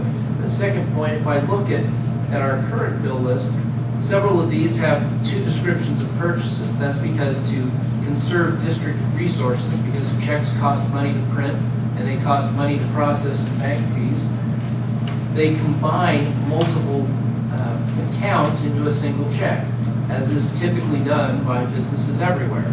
If they have a purchase order that covers 3 or 4 different areas, they'll write one check. They don't write 4 checks. So we have to take this report and split it onto as many lines as we have categories of expense, and then you still wouldn't have answers to the questions you're seeking. I don't see the value of this at all. And when I look at the 7 generations example that Dr. Steinberger passed out, the budget category looks exactly like we have under our description of purchase, and the reason in most of these cases doesn't tell me much more than what's there. So regular education supplies is classroom supplies for a specific teacher. Okay, well, what were those classroom supplies? That doesn't tell me anything additional. So I don't see the purpose or point. I certainly will vote on this one as well. Other comments? Yeah, this is All county. I'm curious, how do we know when an account we're exceeding, we're not even sitting in an account? Just curious. That's what will come to you with a budget transfer. By law, we can't go into red in those accounts now. You have to understand, we're talking about major accounts. A principal's budget may have 14 or 15 different accounts. I see some heads nodding back there. You know, if one account is in the black and covers all the rest in the red, we don't necessarily make a budget transfer. It's only when a major account is in danger of going over budget, or has, that we come back and ask the board to transfer. And there, I think our budget transfers have a little bit more information for you to look at. Because then you can see where we're moving the money from to. And so I think, Mr. Polican, now's the appropriate time to do that. As you know, we can't make any budget transfers until October. And we will be, either we have or just will complete, once we get the final audit, we'll be doing post closing of the budget audits to balance the books where we have a couple accounts that were in the red, so we have to move some money around. But that's a normal function after the audit. So I assume these records are kept, so when people work on next year's budget, they can see what they hope. Absolutely. And I can tell you that I can recall saying last year's budget process that we looked at places that we didn't look at before. And I'll give you an example. One of the things in scouring the accounts this year was, no offense to some of the people in the audience, tuition accounts for teachers. And that's one of the areas, if you look at, remember the budget, we cut significant monies from there. Not because people aren't taking graduate courses, but people are taking graduate courses online, which is good, but also a significant savings. So I guess in some ways we want to thank our teachers for being budget conscious. You're welcome. Well, let's say I'll put a comment in here since I have that say here. First of all, I would note that we have a fund accounting check summary that lists every check we issue. And that lists all of the vendors we do business with, so we already have that information. And I've been looking at these reports for 16 years now. And if I had questions about expenditures, which I looked at the number and the description, I have sent those in per our normal process to Ms. Birdsell, and I've gotten answers back within a day or two all the time on on what those numbers were and with an explanation. Sometimes I would get a call, sometimes I just get a short email. It doesn't take very much time, doesn't take very much effort to get that resolved. And so I have found the arguments made so far in favor of doing this to be singularly unpersuasive. Ms. Sanchez. I would ask a lot more questions. I knew it would take a lot more time of the administration and the office about all the things that I'm curious about. And Mr. Earnshaw mentioned that it wouldn't give a lot more information, but it would, because for the Allentown appliance, it would simply show that it was a equipment replacement. And that's enough for me. I'm not really, the Dr. Marvel Fowler's program down to that detail. If I really wanted, I would come back. But if I saw the charge code for that line or for that check, I would see that it was special service or whatever, and the specific school would all be there. The Heinemann would have been under Title I. The HDTS, I would see that it was personnel temporary. The Lehigh Valley Communications, I would have been able to see and not have to have bothered the staff for the level of interest that I have. And so that's why I'm interested in having it. It would be clear to the level that I need. It would be very clear as to what it is on. Other comments? Mr. Locker.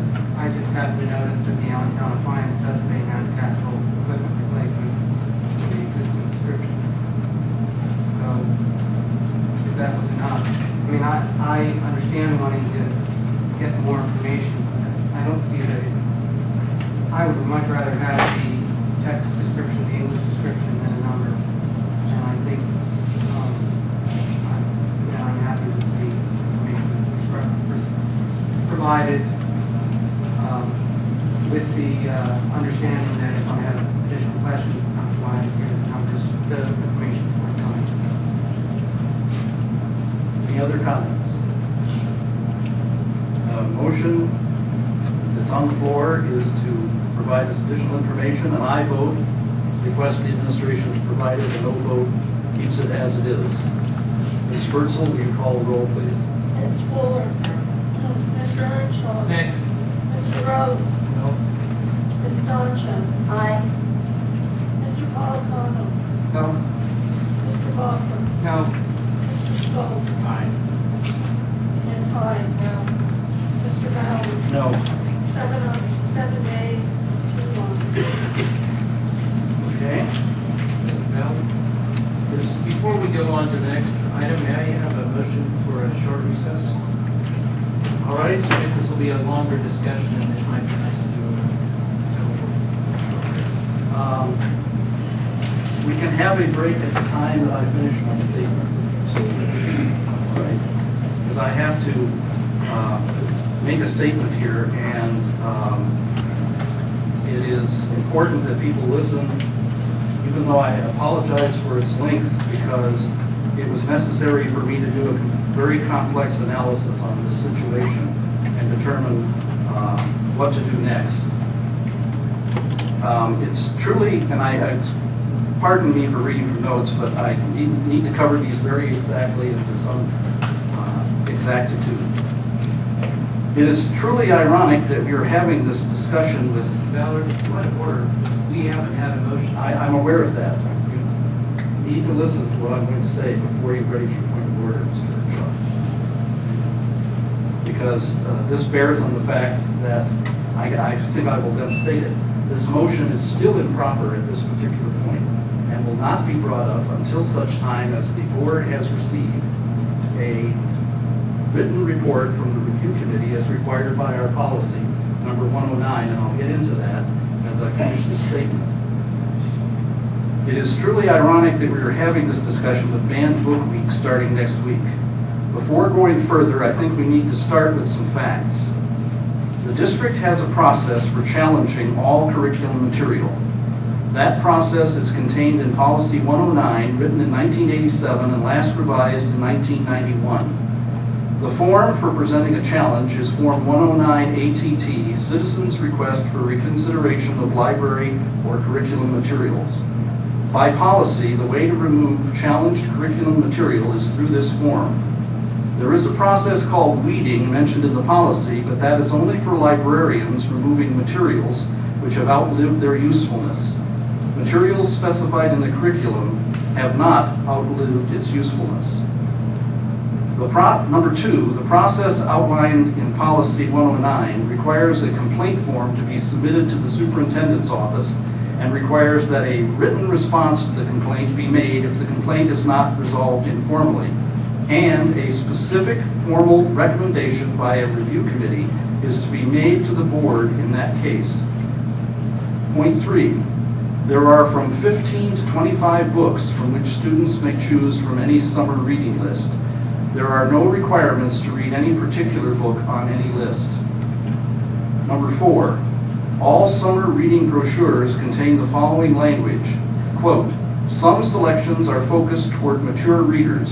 We encourage parents to read the book descriptions carefully with their children and assist them in selecting interesting, appropriate titles for their summer reading, unquote. Number 5, the title Prep is on the 9th grade GP-CP reading list for 2012. The title Electric Kool-Aid Acid Test is on the 10th grade GP reading list for 2012. Number 6, there is not, as erroneously reported on the EPCAT YouTube political website, any generic middle school reading list. There is a list for 7th and 8th grade honors English. Neither title cited is on this list. Number 7, the book description for Prep for the 9th grade reading list states, quote, immature high school students behave like college students experimenting with alcohol and sex, unquote. The book description for the Electric Kool-Aid Acid Test states, in the 1960s, Kessie led a group of psychedelic sympathizers around the country in a painted bus and presided over LSD-induced acid tests all along the way. Number 9, the book Prep was challenged in accordance with Policy 109 in 2011. The book was removed from the Eyre Middle School Library after the challenge. There were no copies in the Lower Macungie Middle School Library collection. The 2011 committee report supported retaining the novel in the Emmaus High School Library. Number 10, the book Electric Kool-Aid Acid Test was challenged in 2007. Now, let us consider what is happening here today. A challenge has been made to material, not by way of the procedure in Policy 109, but by a public complaint at a board meeting. A challenge is an attempt to remove or restrict materials based on the objections of a person or group. Challenges do not simply involve a person expressing a point of view. Rather, they are an attempt to remove material from the curriculum or library, thereby restricting the access of others. To the best of my knowledge and belief, until this very evening, just before the meeting started, no written challenge had been submitted in accordance with district policy. We have now received such a challenge triggering the district policy 109. Consider this. If the true purpose was to protect students from unsuitable material, why make the complaint publicly, which advertises the very material that supposedly is to be kept from sensitive minds? In fact, it is my understanding from some published reports that the books complained about are flying off the shelves of both bookstores and libraries. As anyone who has a teenager knows, telling them that there is something they should not do is akin to waving a red flag in front of a charging bull. And the sudden interest in the books could have been foreseen by a reasonably prudent person under the circumstances. This was hardly calculated to keep the material away from students. From this, I have concluded that it is not a simple matter of concern about curriculum material, but includes some political component, as yet not brought to light. It will be up to the public and the press to determine what that is really going on here. I can only deal with this situation in accordance with the policies of the district and the laws of the United States and the Commonwealth, not the politics. The matter before us is a request for censorship of published material.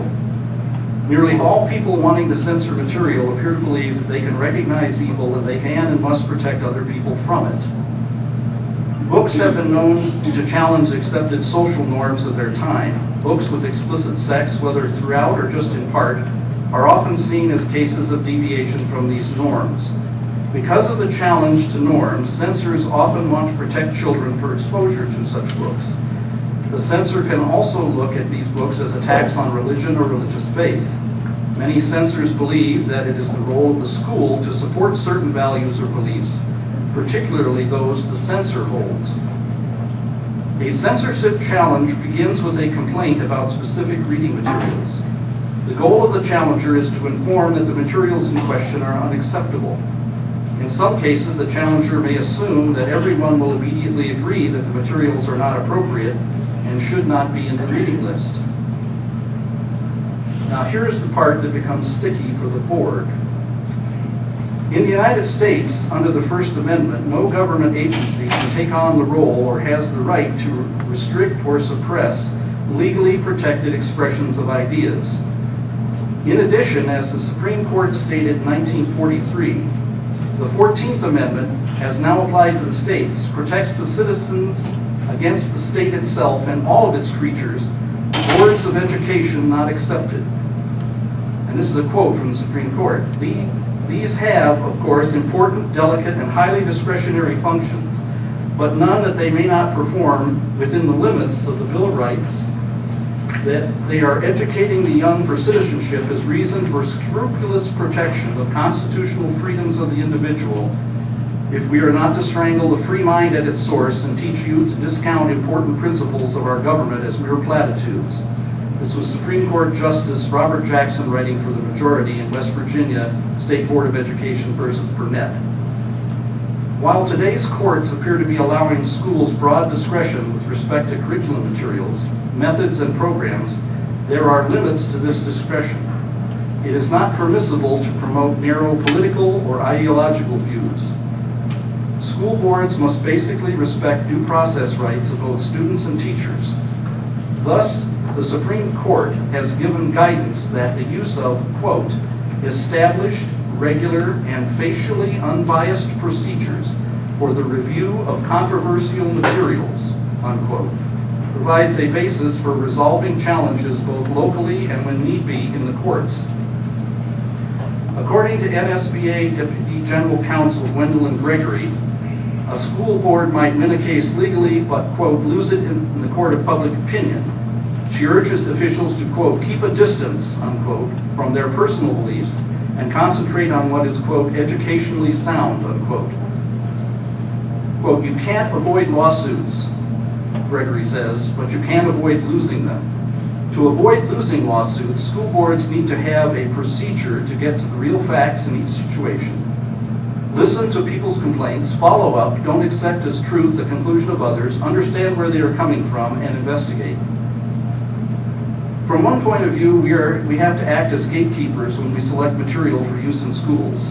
From another, we are also required to guide students in how to make wise choices when they are already bombarded by information about many controversial subjects throughout our culture. Parents have the right to be involved in the reading material to be used by their children, so long as they do not attempt to dictate what other parents' children may read. To sum this all up, it is hard to separate the concept of censorship from the necessary filtering function that must be used by those who select materials for school curricula. There is a viewpoint that says that students must be protected from material judged to be inappropriate. Another viewpoint says that schools should not be excluding the chance for parents and teachers to conduct guided discussion of certain topics when students are exposed to multiple sources of controversial material in society today. The school board must reconcile these conflicting positions in light of current community standards. Selection decisions do not necessarily mean endorsement in total of the content of all material. Selections need to be made by a process with professional teaching input, balance the concerns of all groups in the community, and take into account rights of all groups, including students.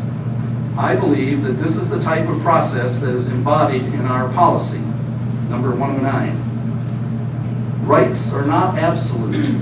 Sometimes they conflict with each other, and some court or body like the school board has to adjudicate the matter. The First Amendment of the Constitution gives students the right to obtain knowledge and teachers a measure of academic freedom.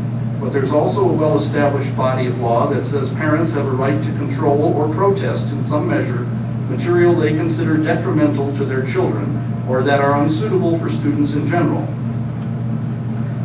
Thomas Jefferson believed that censorship only served to draw attention to books that might otherwise be forgotten or ignored. George Bernard Shaw echoed that when he said, "Censorship ends in logical completeness when nobody is allowed to read any books except the books that nobody reads." Clare Boothe Luce had a more pithy statement. "Censorship, like charity, should begin at home, but unlike charity, it should end there." Before taking any board action in accordance with our official policy of over 20 years, we should have an investigation, a finding of facts, and a committee report providing us with a rational basis for taking any action. To do otherwise would subject the district to potential legal action for violating its own policies and/or the rights of others.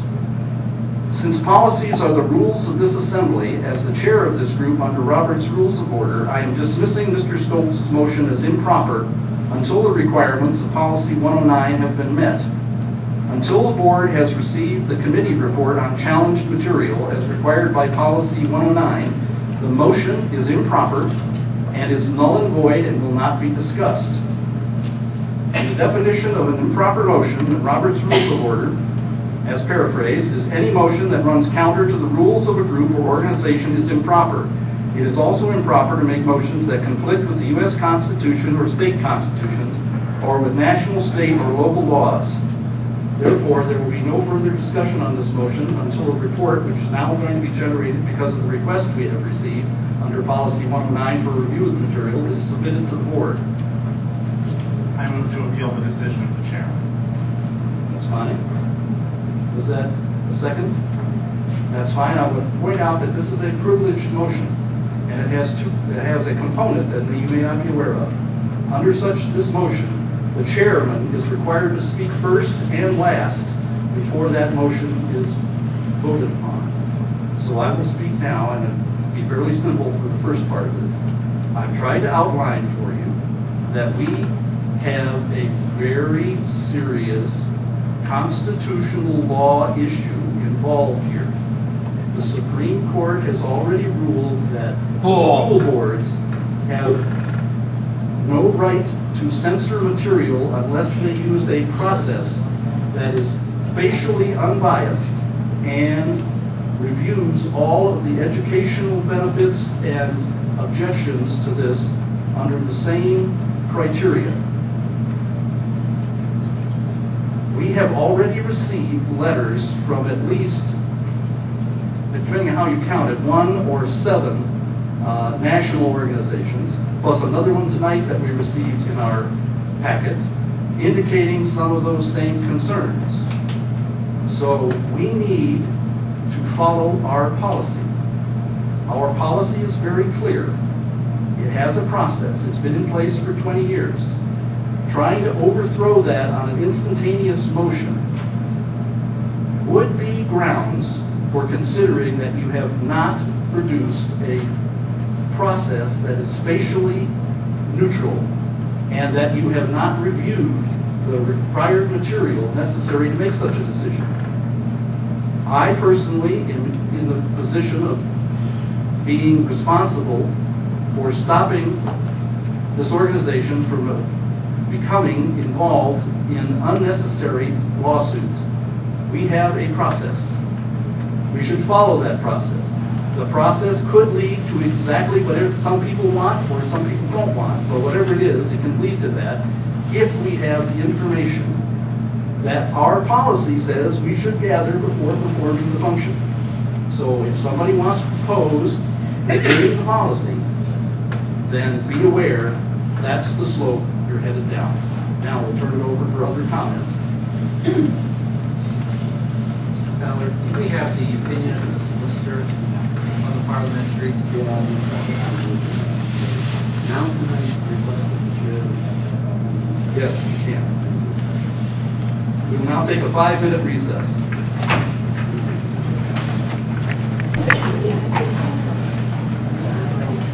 The solicitor will mention a couple of facts that we have determined about this particular issue.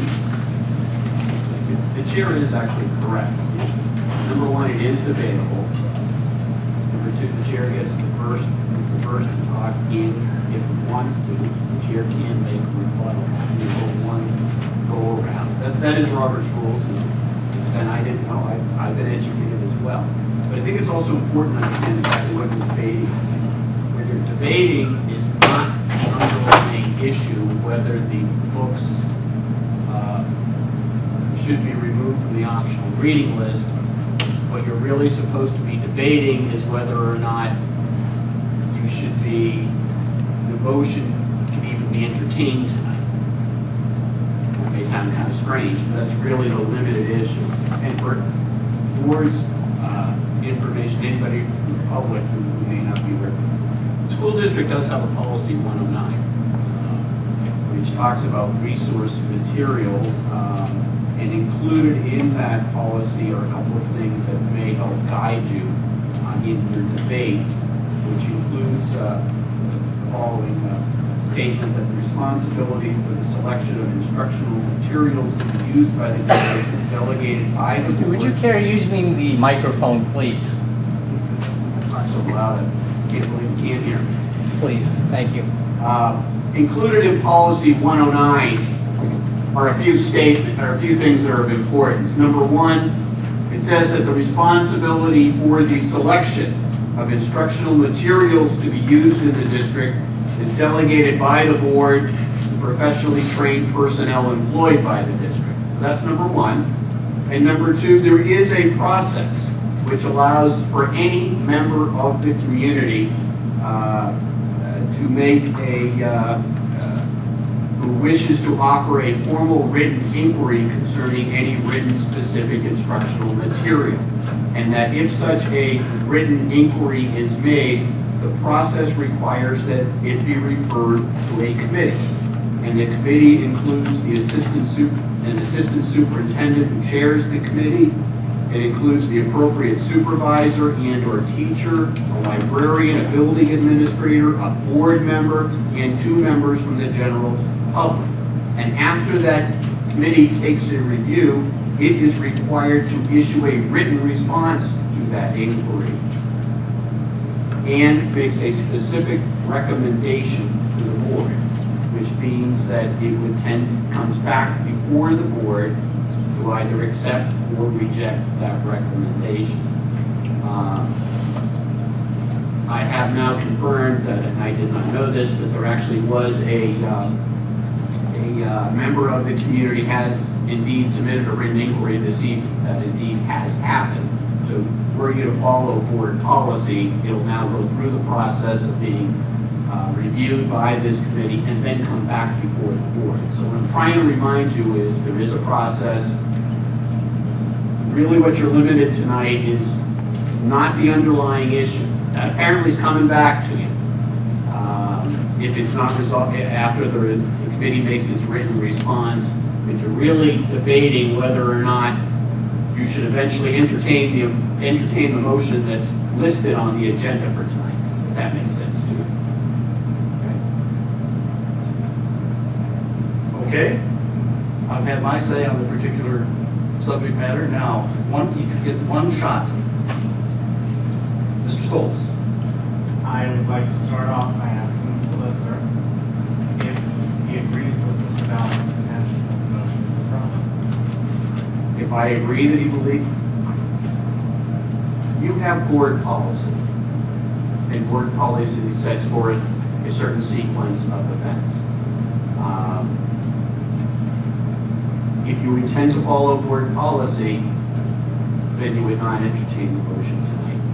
So it's a question of whether the board believes it has it can waive board policy. And the chair and I have had a disagreement over the years. I'm not changing the way I interpret this. I say board policy can always be waived by the board. Okay? I will not change my opinion. It's always been my opinion. Or chair disagrees with me. But that's up to the board as a whole to decide whether or not you're going to waive policy. But again, the limited issue tonight is whether or not you intend to, not debating the underlying motion, but whether or not you intend to follow the board policy in the first instance. That clarified for you? To an extent, the chair also seemed to make at least the veiled, not so thinly veiled, I should say, possibility that we're open to legal action if we move forward and take a vote on this. That's the chair's opinion as to whether or not if you don't follow your policy, can you be subject to a possible lawsuit. And as the person who would probably be defending this board, what is your opinion? Real easy for somebody to file a lawsuit. You pay the filing fee and you file away. As to whether or not it will be successful, that's another issue. I can't give you an opinion or either way as to whether or not it would be a successful lawsuit. Do you think that we could possibly be open to a lawsuit for the corruption of morals of minors given content that is included? I'm not going to, it's not my decision whether or not the board ultimately. I'm not asking for your decision, decision, but you did. for your opinion. You did. Well, it's not my place to render a legal opinion at this point as to whether or not you're open up to the corruption of morals of minors. My right to answer that at the appropriate time, I would suggest my answer probably no. Based on the warnings and things of that nature. And again, I must say, I'm not here as the educator, I'm here as the lawyer. I haven't read the books.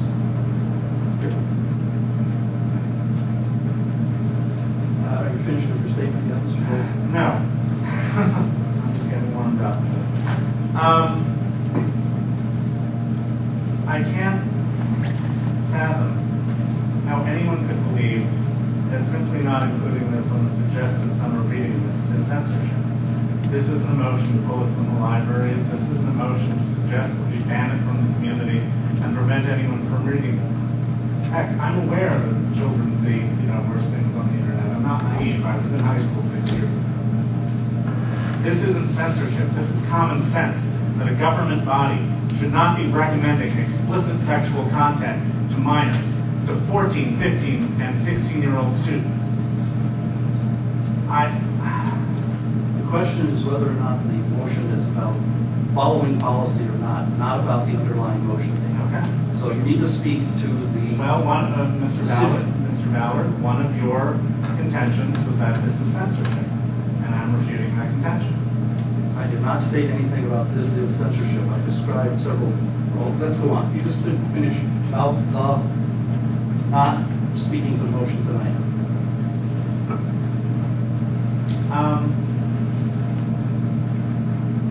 Well, if you're going to deny things that you've said, I think I'm going to yield the floor and just go to the tape later on. Thank you. Anyone else? Mr. Bonner. How long does the formal policy review usually take? Well, we just got it tonight, so we'll have to process it tomorrow, week or two. That's the full review, and we'll get a report in a week or two? That seems very quick to me if someone has to read the book. You asked me, and we just got it tonight, so we'll have to marshal our resources tomorrow. Pick a time when people can get together. People who are not on the committee have an opportunity to read the book, so we'll do this as quickly as we can. Mr. Policano. Wait. Well, is Mr. Policano done yet? Okay. So it seems like it seems like we will be, this issue isn't done yet, even if we do not close on the underlying motion today. We're going to get this back in our laps in a short period of time, well before the summer reading list comes into play again. So it doesn't seem like there's a pressing need to pursue this now, because we're going to have to discuss it later and we'll have more information. So I don't see a pressing need to not follow board policy in this case.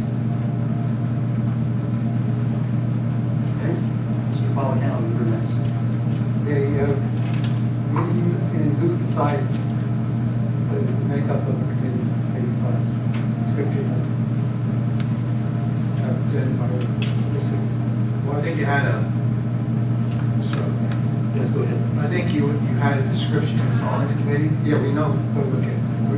Well, there'll certainly be it's a book about high school, so high school staff will be guaranteed. Yeah, but Fine. when do we decide the actual? Well, we're gonna have to talk about that tomorrow. The chairman of the committee generally decides the people. We don't have a director of curriculum, so either Dr. Torman and I have done this, we're gonna have to talk more about who's gonna lead this committee.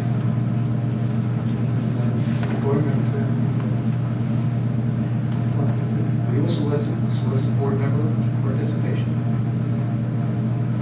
So the two challenges we have before we board members participate. It's required for the person.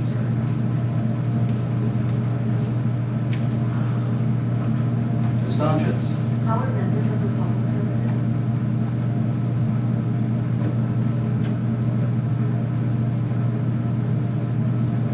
I don't know specifically because I was not part of the group that made that decision last time. I can tell you that we'll look for parents, if there's some parent interest in that. Give us a call tomorrow. We'll look for people who are willing to read the book, number one. That's one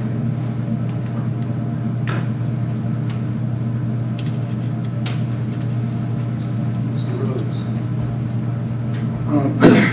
All this evening, I was waiting for this moment because I feel that we have to follow our policy. As a school board, we are a creature of the policies we create. If we ignore them at our own whims, then they have no meaning whatsoever. And this time, we need to follow our policy. If we want to change our policy, we can certainly change our policy. And I think right now, I haven't gone through this with the school board before, but it seems like a reasonable policy and one that allows for the addressing of people's concerns on both sides of the issues. And then we'll be presented with a statement or an opinion as to where we should go with this, and then we'll get a chance to vote on that, and then people can have their say. But without that policy, we are leaving ourselves open. If we just ignore it, then we're putting ourselves in an uncomfortable position for me as someone who's in charge of protecting the school district as much as possible. So I'm going to vote to have this go through the policy at this point.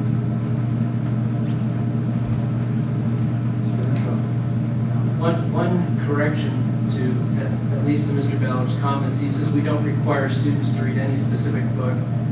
For ninth grade honors students, they are all required to read Charles Dickens' Great Expectations. My ninth grader met that with great enthusiasm this summer. But she did have optional titles to choose from. In addition, she had to read 2 other titles from the list. So to say we never require any student to read any particular book is factually incorrect. We do, for some of our students, require specific titles. The titles in question are not required. That said, I'm inclined to agree with Mr. Rhodes that we have a policy. Policy seems like a reasonable one. It will give us the opportunity as a board to receive, I hope, a well-rounded opinion of both our teachers with the literary merits of a work, as well as the public on not only the literary factors, but also the community factors. I think the community standards are much different than some of the standards that I grew up with these days. When I was a child, children under 17 simply did not go to R-rated movies. I don't think that's the case anymore.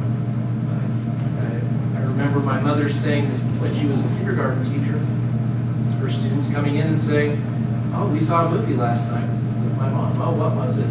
It's some R-rated movie. So getting that perspective from the community, I think, will be very valuable to us.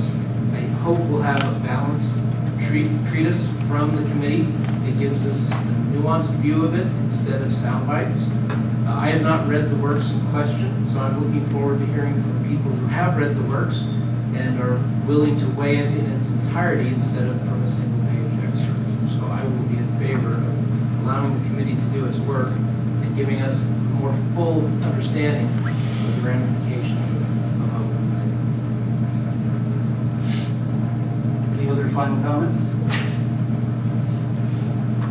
I will end my comments with simply pointing out that the quotes I gave you from the Supreme Court were a specific case where a school board removed a book from the reading list, and it got taken to the Supreme Court, and the result was a statement that has established pretty definite case law for these kind of cases, that school districts have to have a process that is established, regular, and facially unbiased for the review of controversial materials.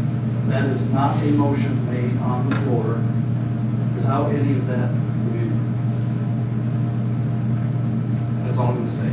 We will now take a vote upon an appeal of the chair. A yes vote denies the chair's motion, and you go on to debate the motion. A no vote says you do not appeal the ruling of the chair. Is that clear to everyone? Okay, Ms. Bertzel, will you call the roll, please? Mr. Earnshaw. Nay. Mr. Rhodes. No. Ms. Donches. Nay. Ms. Ford. Mr. Politano. No. Mr. Walker. No. Mr. Stoltz. Aye. Ms. Hyde. No. Mr. Ballard. No.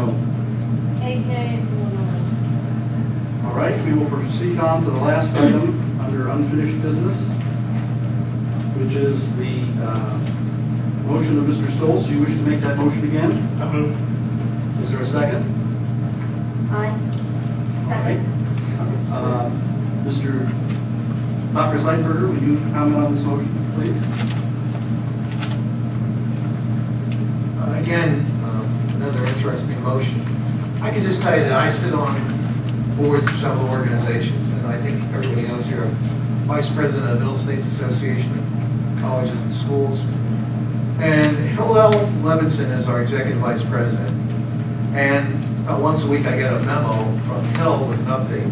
And I know that doesn't go out to the other members of the commission, it comes out to the Executive Committee. Also, I'm on the board of the Da Vinci Center. And there are subcommittees that we sit on, and we receive information from the executive director and the board president, and they don't go to all the trustees. I also am engaged in other professional organizations that officers get emails. Also, I teach a class at Lehigh, and I have taught a class at Lehigh in leadership. And one of the things I've always believed near and dear to my heart, and I've practiced as a superintendent for 24 years, is that the superintendent ought to have a special relationship with the board. And I believe that happens when the superintendent writes an update, or a superintendent's report, as I call it, to the board.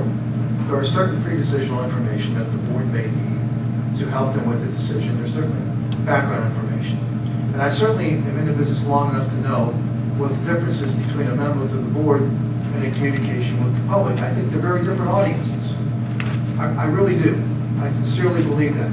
If I want to write an opinion piece or letter, or put something on the district website, there certainly have enough capable people. I have done that myself in the past. Lots of times, I will sit here at a board meeting and basically repeat a lot of what I wrote.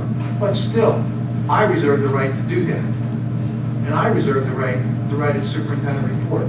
And for that, Mr. Ballard, I'm old school. Okay, I admit that. I'm old school. Well, I believe there should be a special relationship between the superintendent and the board. That is it. It has nothing to do with transparency. It has everything to do with communication. Me to you and back. And if I want to communicate with the public, I'll find a venue in which to do that. Okay, thank you. Dr. Seidenberger, Mr. Stoltz, will you explain your motion, please? Finally. As I said a couple weeks ago when I proposed this, there's information that would be considered confidential. It could be redacted. The federal and state government does that all the time with public records. I don't think that I'm asking the superintendent or any administration to go out of the way. I'm asking them to, with a few clicks of a button, post this online with the rest of the agenda. I think that it's interesting that Dr. Seidenberger said that he reserves the right to communicate with us and in essence not communicate with the public. Well, Dr. Seidenberger, Dr. Seidenberger, you can comment at the moment I have the floor. We may employ the superintendent, but the public pays the superintendent. And anything you have to say to us that is not to be marked confidential should also be shared with the public. They have a right to know because they're paying your $166,000 a year salary plus health benefits that most people in the private sector will never see. So that's my logic behind asking this to be posted. It's not a lot of work, and I didn't even hear you say that it was. Simple pro-transparency move. I'm sure that someone will question whether it's to say it's political, but I don't really see how I gained anything politically by asking. Thank you. Other persons wishing to comment? Mrs. Sanchez. I too would like to see the parts of the superintendent's report that can be made available to the public made so. When I receive them, I guess I often think that it will be repeated in the verbal superintendent's report. However, I guess what you're saying, Dr. Steinberger, is when you're giving your superintendent's report, I guess technically here in the public, you're just giving it to us, and the public gets to hear it, and then the written one is just to us. But there are things in the written report that I think would be nice to have repeated to when the public can hear it, so that they are up to date with information, with those things that can be shared. Other comments? I will make a comment. Any corporation in communication with its board by the chief executive has certain information that is pre-decisional. In fact, may not ever come to a decision with the board. And the only thing that's required in a public corporation to be made public is decisions and the information used to come to those decisions in terms of contracts, other factual documents that are provided to the board for their review. The superintendent's report to the board often contains, mixed in inextricably, confidential information, pre-decisional information, and information that could compromise legal positions of the board and the district if it were potentially made known on any kind of time scale, like as soon as he's reported it to us, it has to go on the website type of thing. There are some things that might be suitable for redacting 3 to 6 months later, but not necessarily right now, given the decision speed with which we make any decision. So if there is a problem with the superintendent's report to the public, it is possible for a board member to question the superintendent on topics that are related to his report and supposedly bring out information that way, if indeed it will not compromise pre-decisional or confidential material. We get confidential material all the time in the superintendent's report, ranging from material that would be student confidential to material that would be employee confidential to material that would be legally confidential in terms of our legal strategy. So if there's something missing somehow in the superintendent's report to the public, I have not come to it. So I'm not in favor of this motion. On for a second round. Is that you, Mr. Stoltz? Or Mr. Earnshaw? I have a turn. Mr. Earnshaw.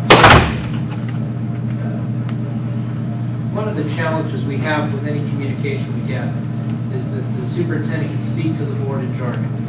He can make reference to Act 48, or Act 80, or Act 93, or Act 50, or Act 1, or any of a number of other acts that have been passed. And we are supposed to, as school directors, be able to understand such jargon. Many of us have availed ourselves of training. Those that haven't certainly could, and if we don't understand it, we're certainly entitled to ask. If the superintendent were providing information for the public in a form that the public would understand, I think it would take more context and more time and effort to make sure the message was crisp and communicating exactly what is intended. I think sometimes in casual communications, we're not always as careful to make sure that our words cannot be misinterpreted. Anything to the public would have to have a higher higher standard of care. And I think what that would tend to do is discourage the superintendent from spending the extra time to compose the information. I personally appreciate receiving that information when it's appropriate for me to have it. And I wouldn't want to put up any barriers between the board and the superintendent. I don't think this is an appropriate motion. Thank you, Mr. Shaw. Mr. Stoltz? I would ask that when my fellow board members vote on this, they don't vote on it based on their opinion of me. I realize that I'm a burr under the saddle and a thorn in your side, and I have. This is pretty much my first day on this board. I would ask you to vote on this strictly based on its merits. This is not going to cause extra work or any significant extra work. Unlike Mr. Earnshaw, I think the public is smart enough to look up what various acts mean. They're already online and Google search is just a click away. And it would be a step towards transparency. If there's something that the superintendent feels needs to remain confidential and it's not put in the report, I'll trust him to make that decision. Redact it. Don't release that. It's going to harm our negotiating strategy or anything along those lines. Again, I just ask that my fellow board members view this at face value and not face it as a reflection of their opinion. Thank you. Mr. Falcone? A question, if we get the report and see that there is something that we think might be worthwhile to let the public know, I'm sure if we discuss it with the site bearer that we would consider that and give his opinion. So it's possible that we can still.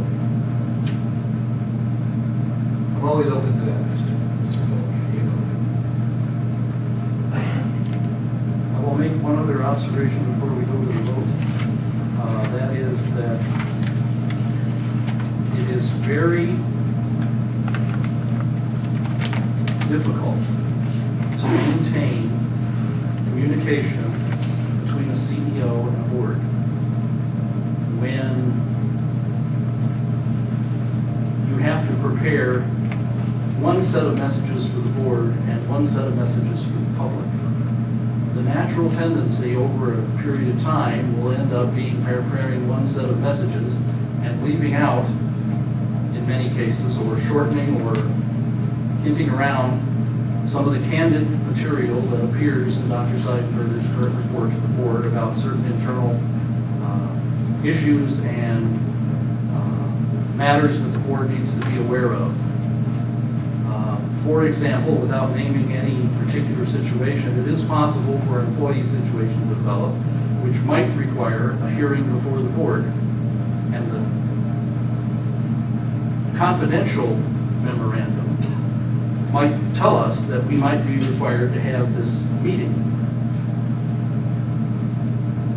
That is not something that you come out in public with, because it's employees, for instance, if it's an employee doing the appeal, the employee has the right to have the hearing closed, not public. So all kinds of communications like that would slowly get buried under a process of saying that everything that the superintendent says to the board, redacted or not, has to be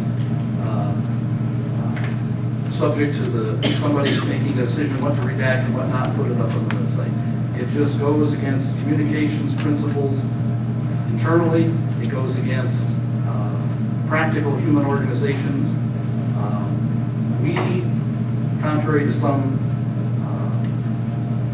allegations, are transparent as much as we can be. There's a lot of stuff we can't be transparent against because there are actually laws that restrain us rather than the public about what we can and cannot say in many cases.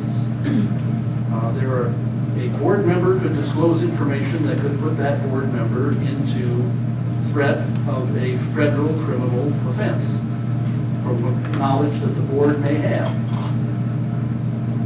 We can't be fooling around with this on the basis of some mythical lack of transparency. This board is far more transparent than most, and try to handle all of our stuff in public, and we go to great lengths to insist that certain things occur in the public. The others in the past that I've noted in the valley have managed somehow to not do it in public. And I don't think this particular motion has significant merit, and I think it has significant downsides that we should consider. Ms. Birdsell, will you call the roll, please? Ms. Hyde? No. Mr. Stoltz? Aye. Mr. Earnshaw? Nay. Mr. Rhodes? No? Ms. Natchez? Aye. Ms. Fuller? Mr. Polifano? No. Mr. Walker? No. Mr. Bauer? No. 7 nays, 2 ayes. Right. At this time, we'll proceed on to announcements. We had an executive session prior to this meeting to discuss personnel, negotiations, and a confidential matter. On Wednesday, September 26th, all schools and offices will be closed. And our next board meeting is on Monday, October 8th. I have a motion to adjourn the meeting. If it is a substantive motion that would require it being put on next meeting's agenda, why don't you submit it, Ms. Birdsell will put it on. We have never refused any member's request to put a motion on the agenda. That's fine. I would ask if I'd be allowed to inform the public what the motions are. They'll see it in the agenda when it's published, Mr. Stoltz.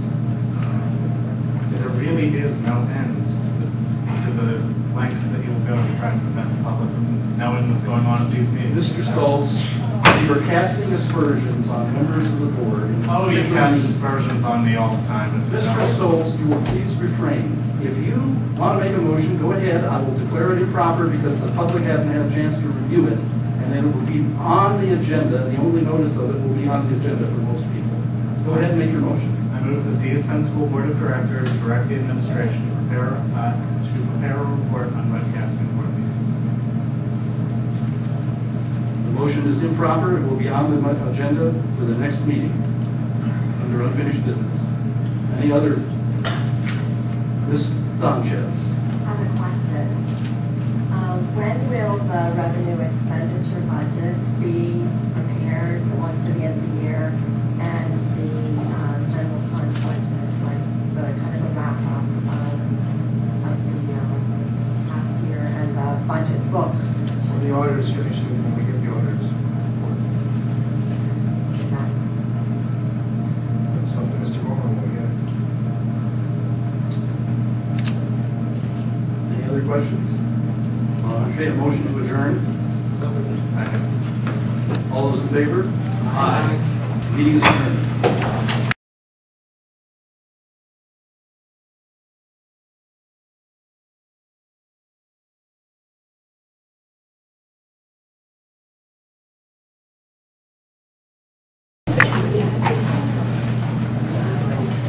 The solicitor will mention a couple of facts that we have determined about this particular issue. The chair is actually correct. Number one, it is debatable. Number two, the chair gets the first to talk in if it wants to. The chair can make a rebuttal. We go one go around. That is Robert's rules, and I didn't know. I've been educated as well. But I think it's also important to understand exactly what you're debating. What you're debating is not the underlying issue, whether the books should be removed from the optional reading list. What you're really supposed to be debating is whether or not you should be, the motion can even be entertained tonight. That may sound kind of strange, but that's really the limited issue.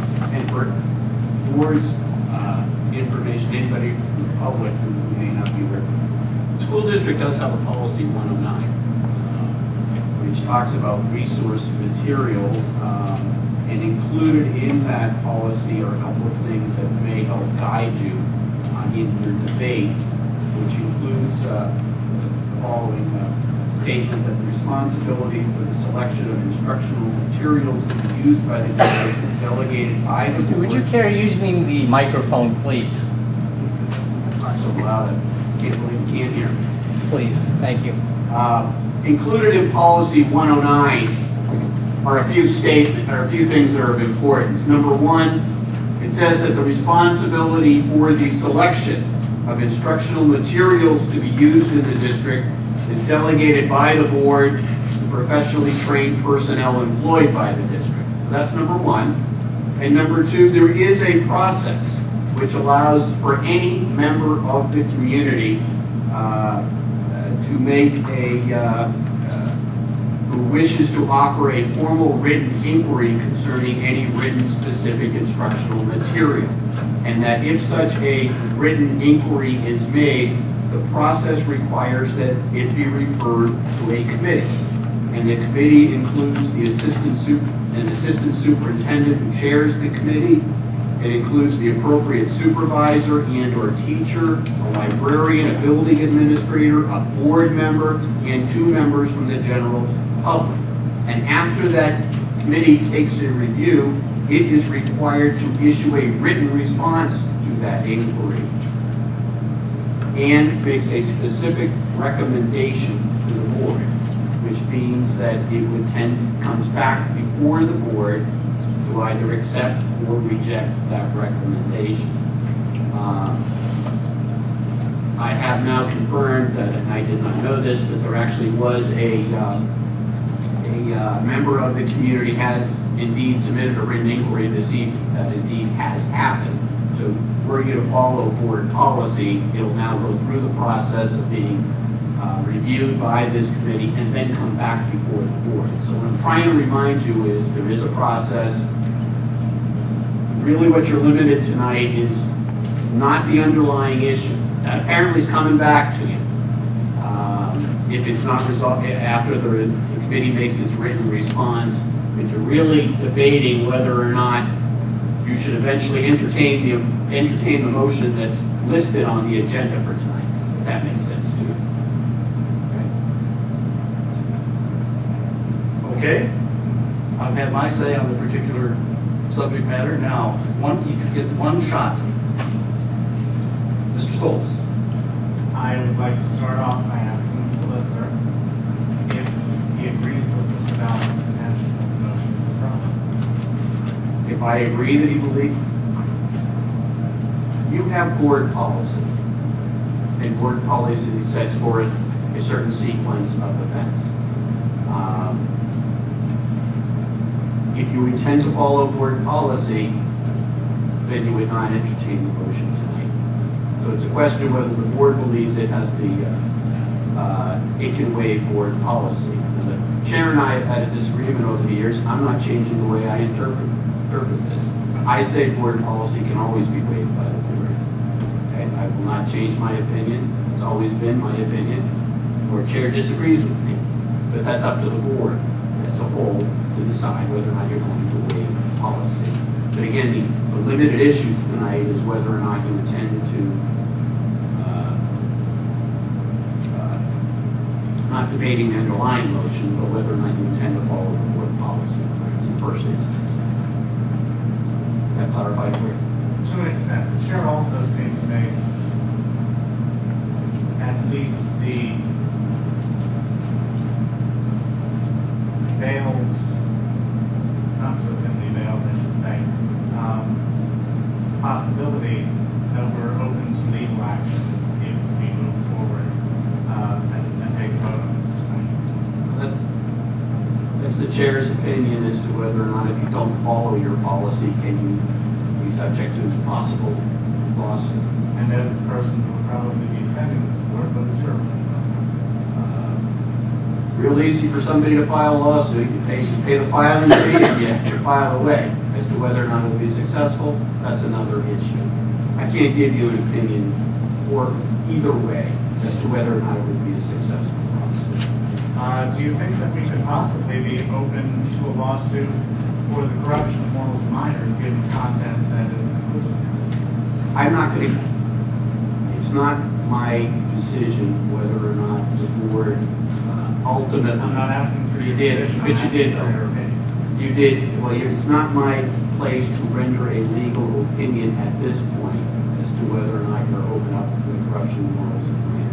My right to answer that at the appropriate time, I would suggest my answer probably no, based on the warnings and things of that nature. And again, I must say, I'm not here as the educator, I'm here as the lawyer. I haven't read the books.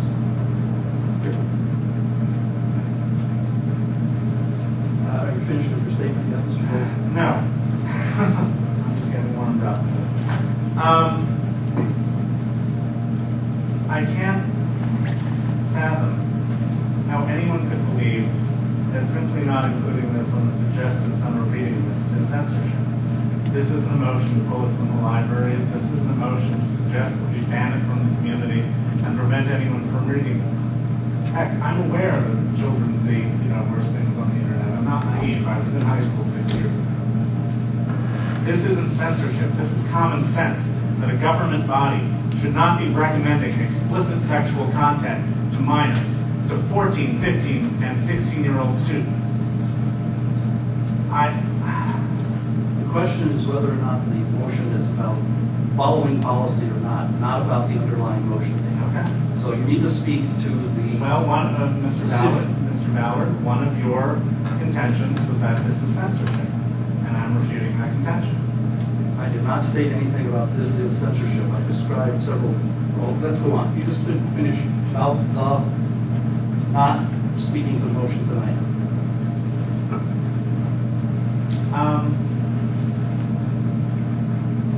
Well, if you're going to deny things that you've said, I think I'm going to yield the floor and just go to the tape later on. Thank you.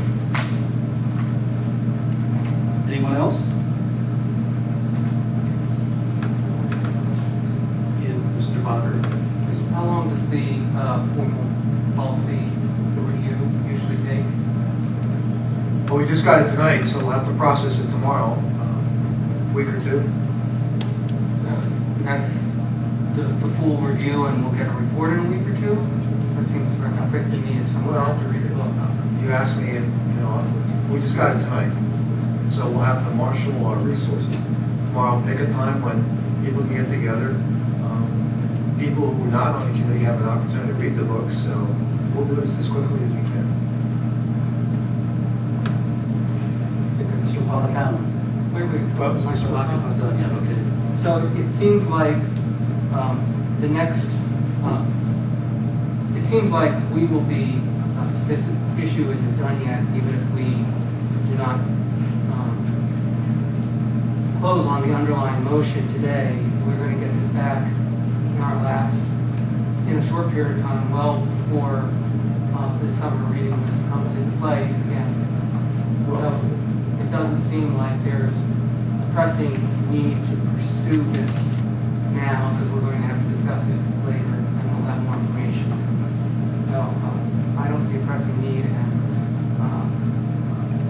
to not follow board policy in this case. Okay. Mr. Policano, you're next. They, and who decides the makeup of the committee based on description of represented by listening? Well, I think you had Yes, go ahead. I think you had a description that was on the committee. Yeah, we know. Okay. Well, there'll certainly be it's a book about high school, so high school staff will be guaranteed. Yeah, but when do we decide people? Well, we're going to have to talk about that tomorrow. The chairman of the committee generally decides the people. You don't have a director of curriculum, so neither Dr. Torman and I have done this. We're going to have to talk more about who's going to lead this committee. We will solicit board member participation. So the two challenges we have before we board members participate. It's required for the questions.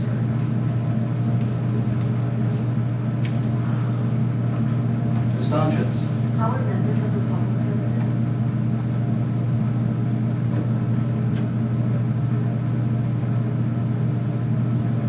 I don't know specifically because I was not part of the group that made that decision last time.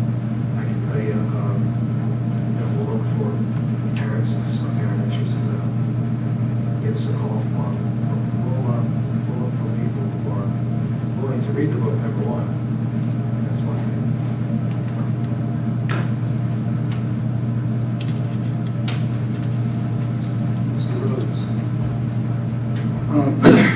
All this evening, I was waiting for this moment because I feel that we have to follow our policy as a school board. We are a creature of the policies we create.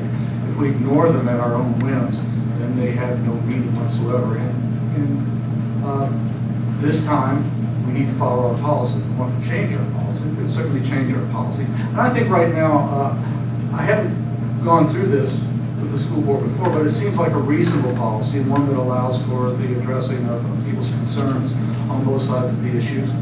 And then we'll be presented with a statement or an opinion as to where we should go with this, and then we'll get a chance to vote on that, and people can have their say. But without that policy, we are leaving ourselves open. If we just ignore it, then we're putting ourselves in an uncomfortable position for me as someone who's in charge of protecting the school district as much as possible. So I am going to vote to have this go through the policy at this point.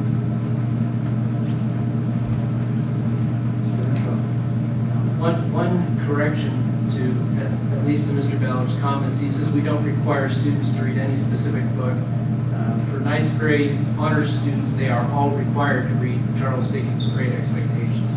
My ninth grader met that with great enthusiasm this summer. But she did have optional titles to choose from. In addition, she had to read 2 other titles from the list. So to say we never require any student to read any particular book is factually incorrect. We do, for some of our students, require specific titles. The titles in question are not required. That said, I'm inclined to agree with Mr. Rhodes that we have a policy. The policy seems like a reasonable one. It will give us the opportunity as a board to receive, I hope, a well-rounded opinion of both our teachers with the literary merits of the work, as well as the public on not only the literary factors, but also the community factors. I think the community standards are much different than some of the standards that I grew up with these days. When I was a child, children under 17 simply did not go to R-rated movies. I don't think that's the case anymore. I remember my mother saying that when she was a kindergarten teacher, her students coming in and saying, "Oh, we saw a movie last night with my mom." "Oh, what was it?" They had some R-rated movie. So getting that perspective from the community, I think, will be very valuable to us. I hope we'll have a balanced treatise from the committee. It gives us a nuanced view of it instead of sound bites. I have not read the works in question, so I'm looking forward to hearing from people who have read the works and are willing to weigh it in its entirety instead of from a single page excerpt. So I will be in favor of allowing the committee to do its work and giving us a more full understanding of the ramifications of open. Any other final comments?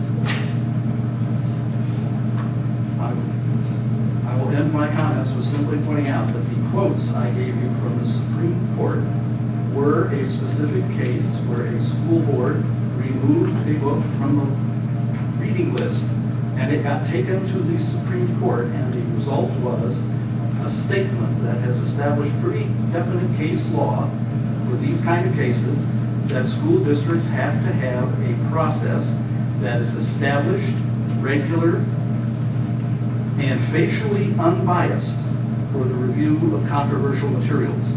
That is not a motion made on the floor without any of that review. That's all I'm going to say. We will now take a vote upon an appeal of the chair. A yes vote denies the chair's motion, and you go on to debate the motion. A no vote says you do not appeal the ruling of the chair. Is that clear to everyone? Okay, Ms. Birdsall, will you call the roll, please? Mr. Earnshaw. Nay. Mr. Rhodes. No. Ms. Donches. Nay. Ms. Ford. Mr. Politano. No. Mr. Walker. No. Mr. Stoltz. Aye. Ms. Hyde. No. Mr. Ballard. No.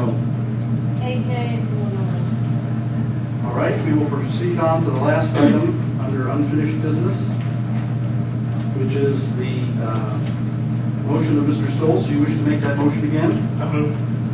Is there a second? Aye. All right. Mr. Dr. Seidberger, would you comment on this motion, please? Again, another interesting motion. I can just tell you that I sit on boards of several organizations, and I think everybody knows here, I'm Vice President of the Middle States Association of Colleges and Schools. And Hillel Levinson is our Executive Vice President. And about once a week I get a memo from Hill with an update. And I know that doesn't go out to the other members of the commission, it comes out to the Executive Committee. Also on the board of the Da Vinci Center. And there are subcommittees that we sit on, and we receive information from the executive director and the board president, and they don't go to all the trustees. I also am engaged in other professional organizations that officers get emails. Also, I teach a class at Lehigh, and I have taught a class at Lehigh in leadership. And one of the things I've always believed near and dear to my heart, and I've practiced as a superintendent for 24 years, is that the superintendent ought to have a special relationship with the board. And I believe that happens when the superintendent writes an update, or a superintendent's report, as I call it, to the board. There are certain pre-decisional information that the board may need to help them with the decision. There's certainly background information. And I certainly am in the business long enough to know what the difference is between a member to the board and a communication with the public. I think they're very different audiences. I really do. I sincerely believe that. If I want to write an opinion piece or letter, or put something on the district website, there certainly have enough capable people. I have done that myself in the past. Lots of times, I will sit here at a board meeting and basically repeat a lot of what I wrote. But still, I reserve the right to do that. And I reserve the right to write a superintendent report. And for that, Mr. Ballard, I'm old school. Okay, I admit that. I'm old school. I believe there should be a special relationship between the superintendent and the board. That is it. It has nothing to do with transparency. It has everything to do with communication. Me to you and back. And if I want to communicate with the public, I'll find a venue in which to do that. Okay, thank you. Dr. Seidberger, Mr. Stoltz, will you explain your motion, please? Finally. As I said a couple weeks ago when I proposed this, there's information that would be considered confidential. It could be redacted. The federal and state government does that all the time with public records. I don't think that I'm asking the superintendent or any administration to go out of the way. I'm asking them to, with a few clicks of a button, post this online with the rest of the agenda. I think that it's interesting that Dr. Seidberger said that he reserves the right to communicate with us and in essence not communicate with the public. Well, Dr. Seidberger, Dr. Seidberger, you can comment at the moment I have the floor. We may employ the superintendent, but the public pays the superintendent. And anything you have to say to us that is not to be marked confidential should also be shared with the public. They have a right to know because they're paying $166,000 a year salary plus health benefits that most people in the private sector will never see. So that's my logic behind asking this to be posted. It's not a lot of work, and I didn't even hear you say that it was. Simple, pro-transparency move. I'm sure that someone will question my moves and say it's political, but I don't really see how I gained anything politically by asking. Thank you. Other persons wishing to comment? Mrs. Sanchez. I too would like to see the parts of the superintendent's report that can be made available to the public, made so. When I receive them, I guess I often think that it will be repeated in the verbal superintendent's report. However, I guess what you're saying, Dr. Seidberger, is when you're giving your superintendent's report, I guess technically here in the public, you're just giving it to us, and the public gets to hear it, and then the written one is just to us. But there are things in the written report that I think would be nice to have repeated to when the public will hear it, so that they are up to date with information, with those things that can be shared. Other comments? I will make a comment. any corporation in communication with its board by the chief executive has certain information that is pre-decisional. In fact, may not ever come to a decision with the board. And the only thing that's required in a public corporation to be made public is decisions and the information used to come to those decisions in terms of contracts, other factual documents that are provided to the board for their review. The superintendent's report to the board often contains, mixed in inextricably, confidential information, pre-decisional information, and information that could compromise legal positions of the board and the district if it were potentially made known on any kind of time scale, like as soon as he's reported it to us, it has to go on the website type of thing. There are some things that might be suitable for redacting 3 to 6 months later, but not necessarily right now, given the decision speed with which we make any decision. So if there is a problem with the superintendent's report to the public, it is possible for a board member to question the superintendent on topics that are related to his report and supposedly bring out information that way, if indeed it will not compromise pre-decisional or confidential material. We get confidential material all the time in the superintendent's report, ranging from material that would be student confidential to material that would be employee confidential to material that would be legally confidential in terms of our legal strategy. So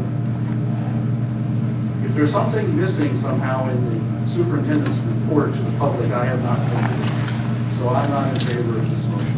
On for a second round. Is that you, Mr. Stoltz? Or Mr. Earnshaw? I have an attorney, Mr. Earnshaw. One of the challenges we have with any communication we get is that the superintendent can speak to the board in jargon.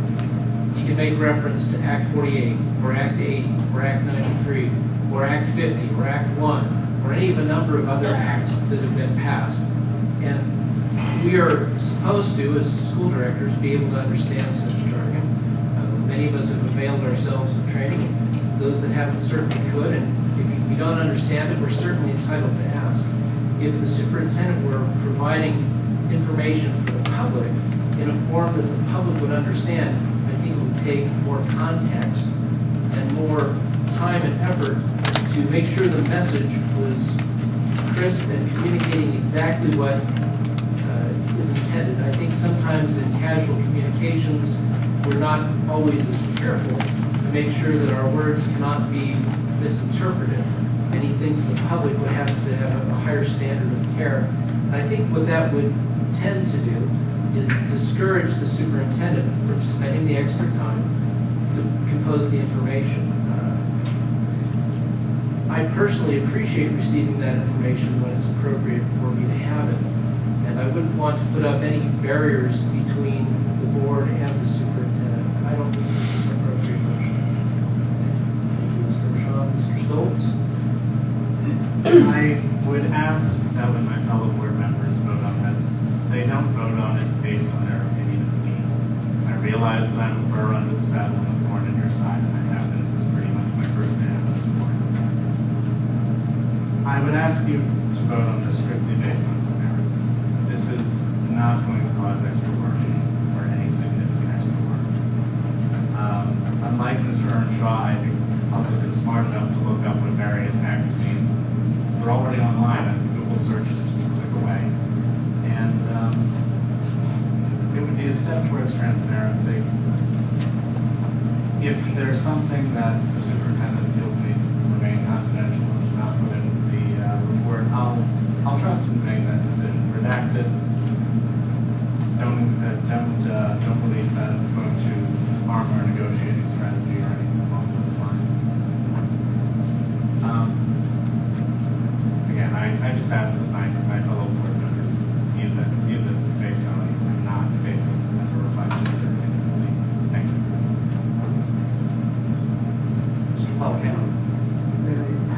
question, if we get the report and see that there is something that we think might be worthwhile to let the public know, I'm sure if we can discuss it with the Cyber that we would consider that and give us opinion.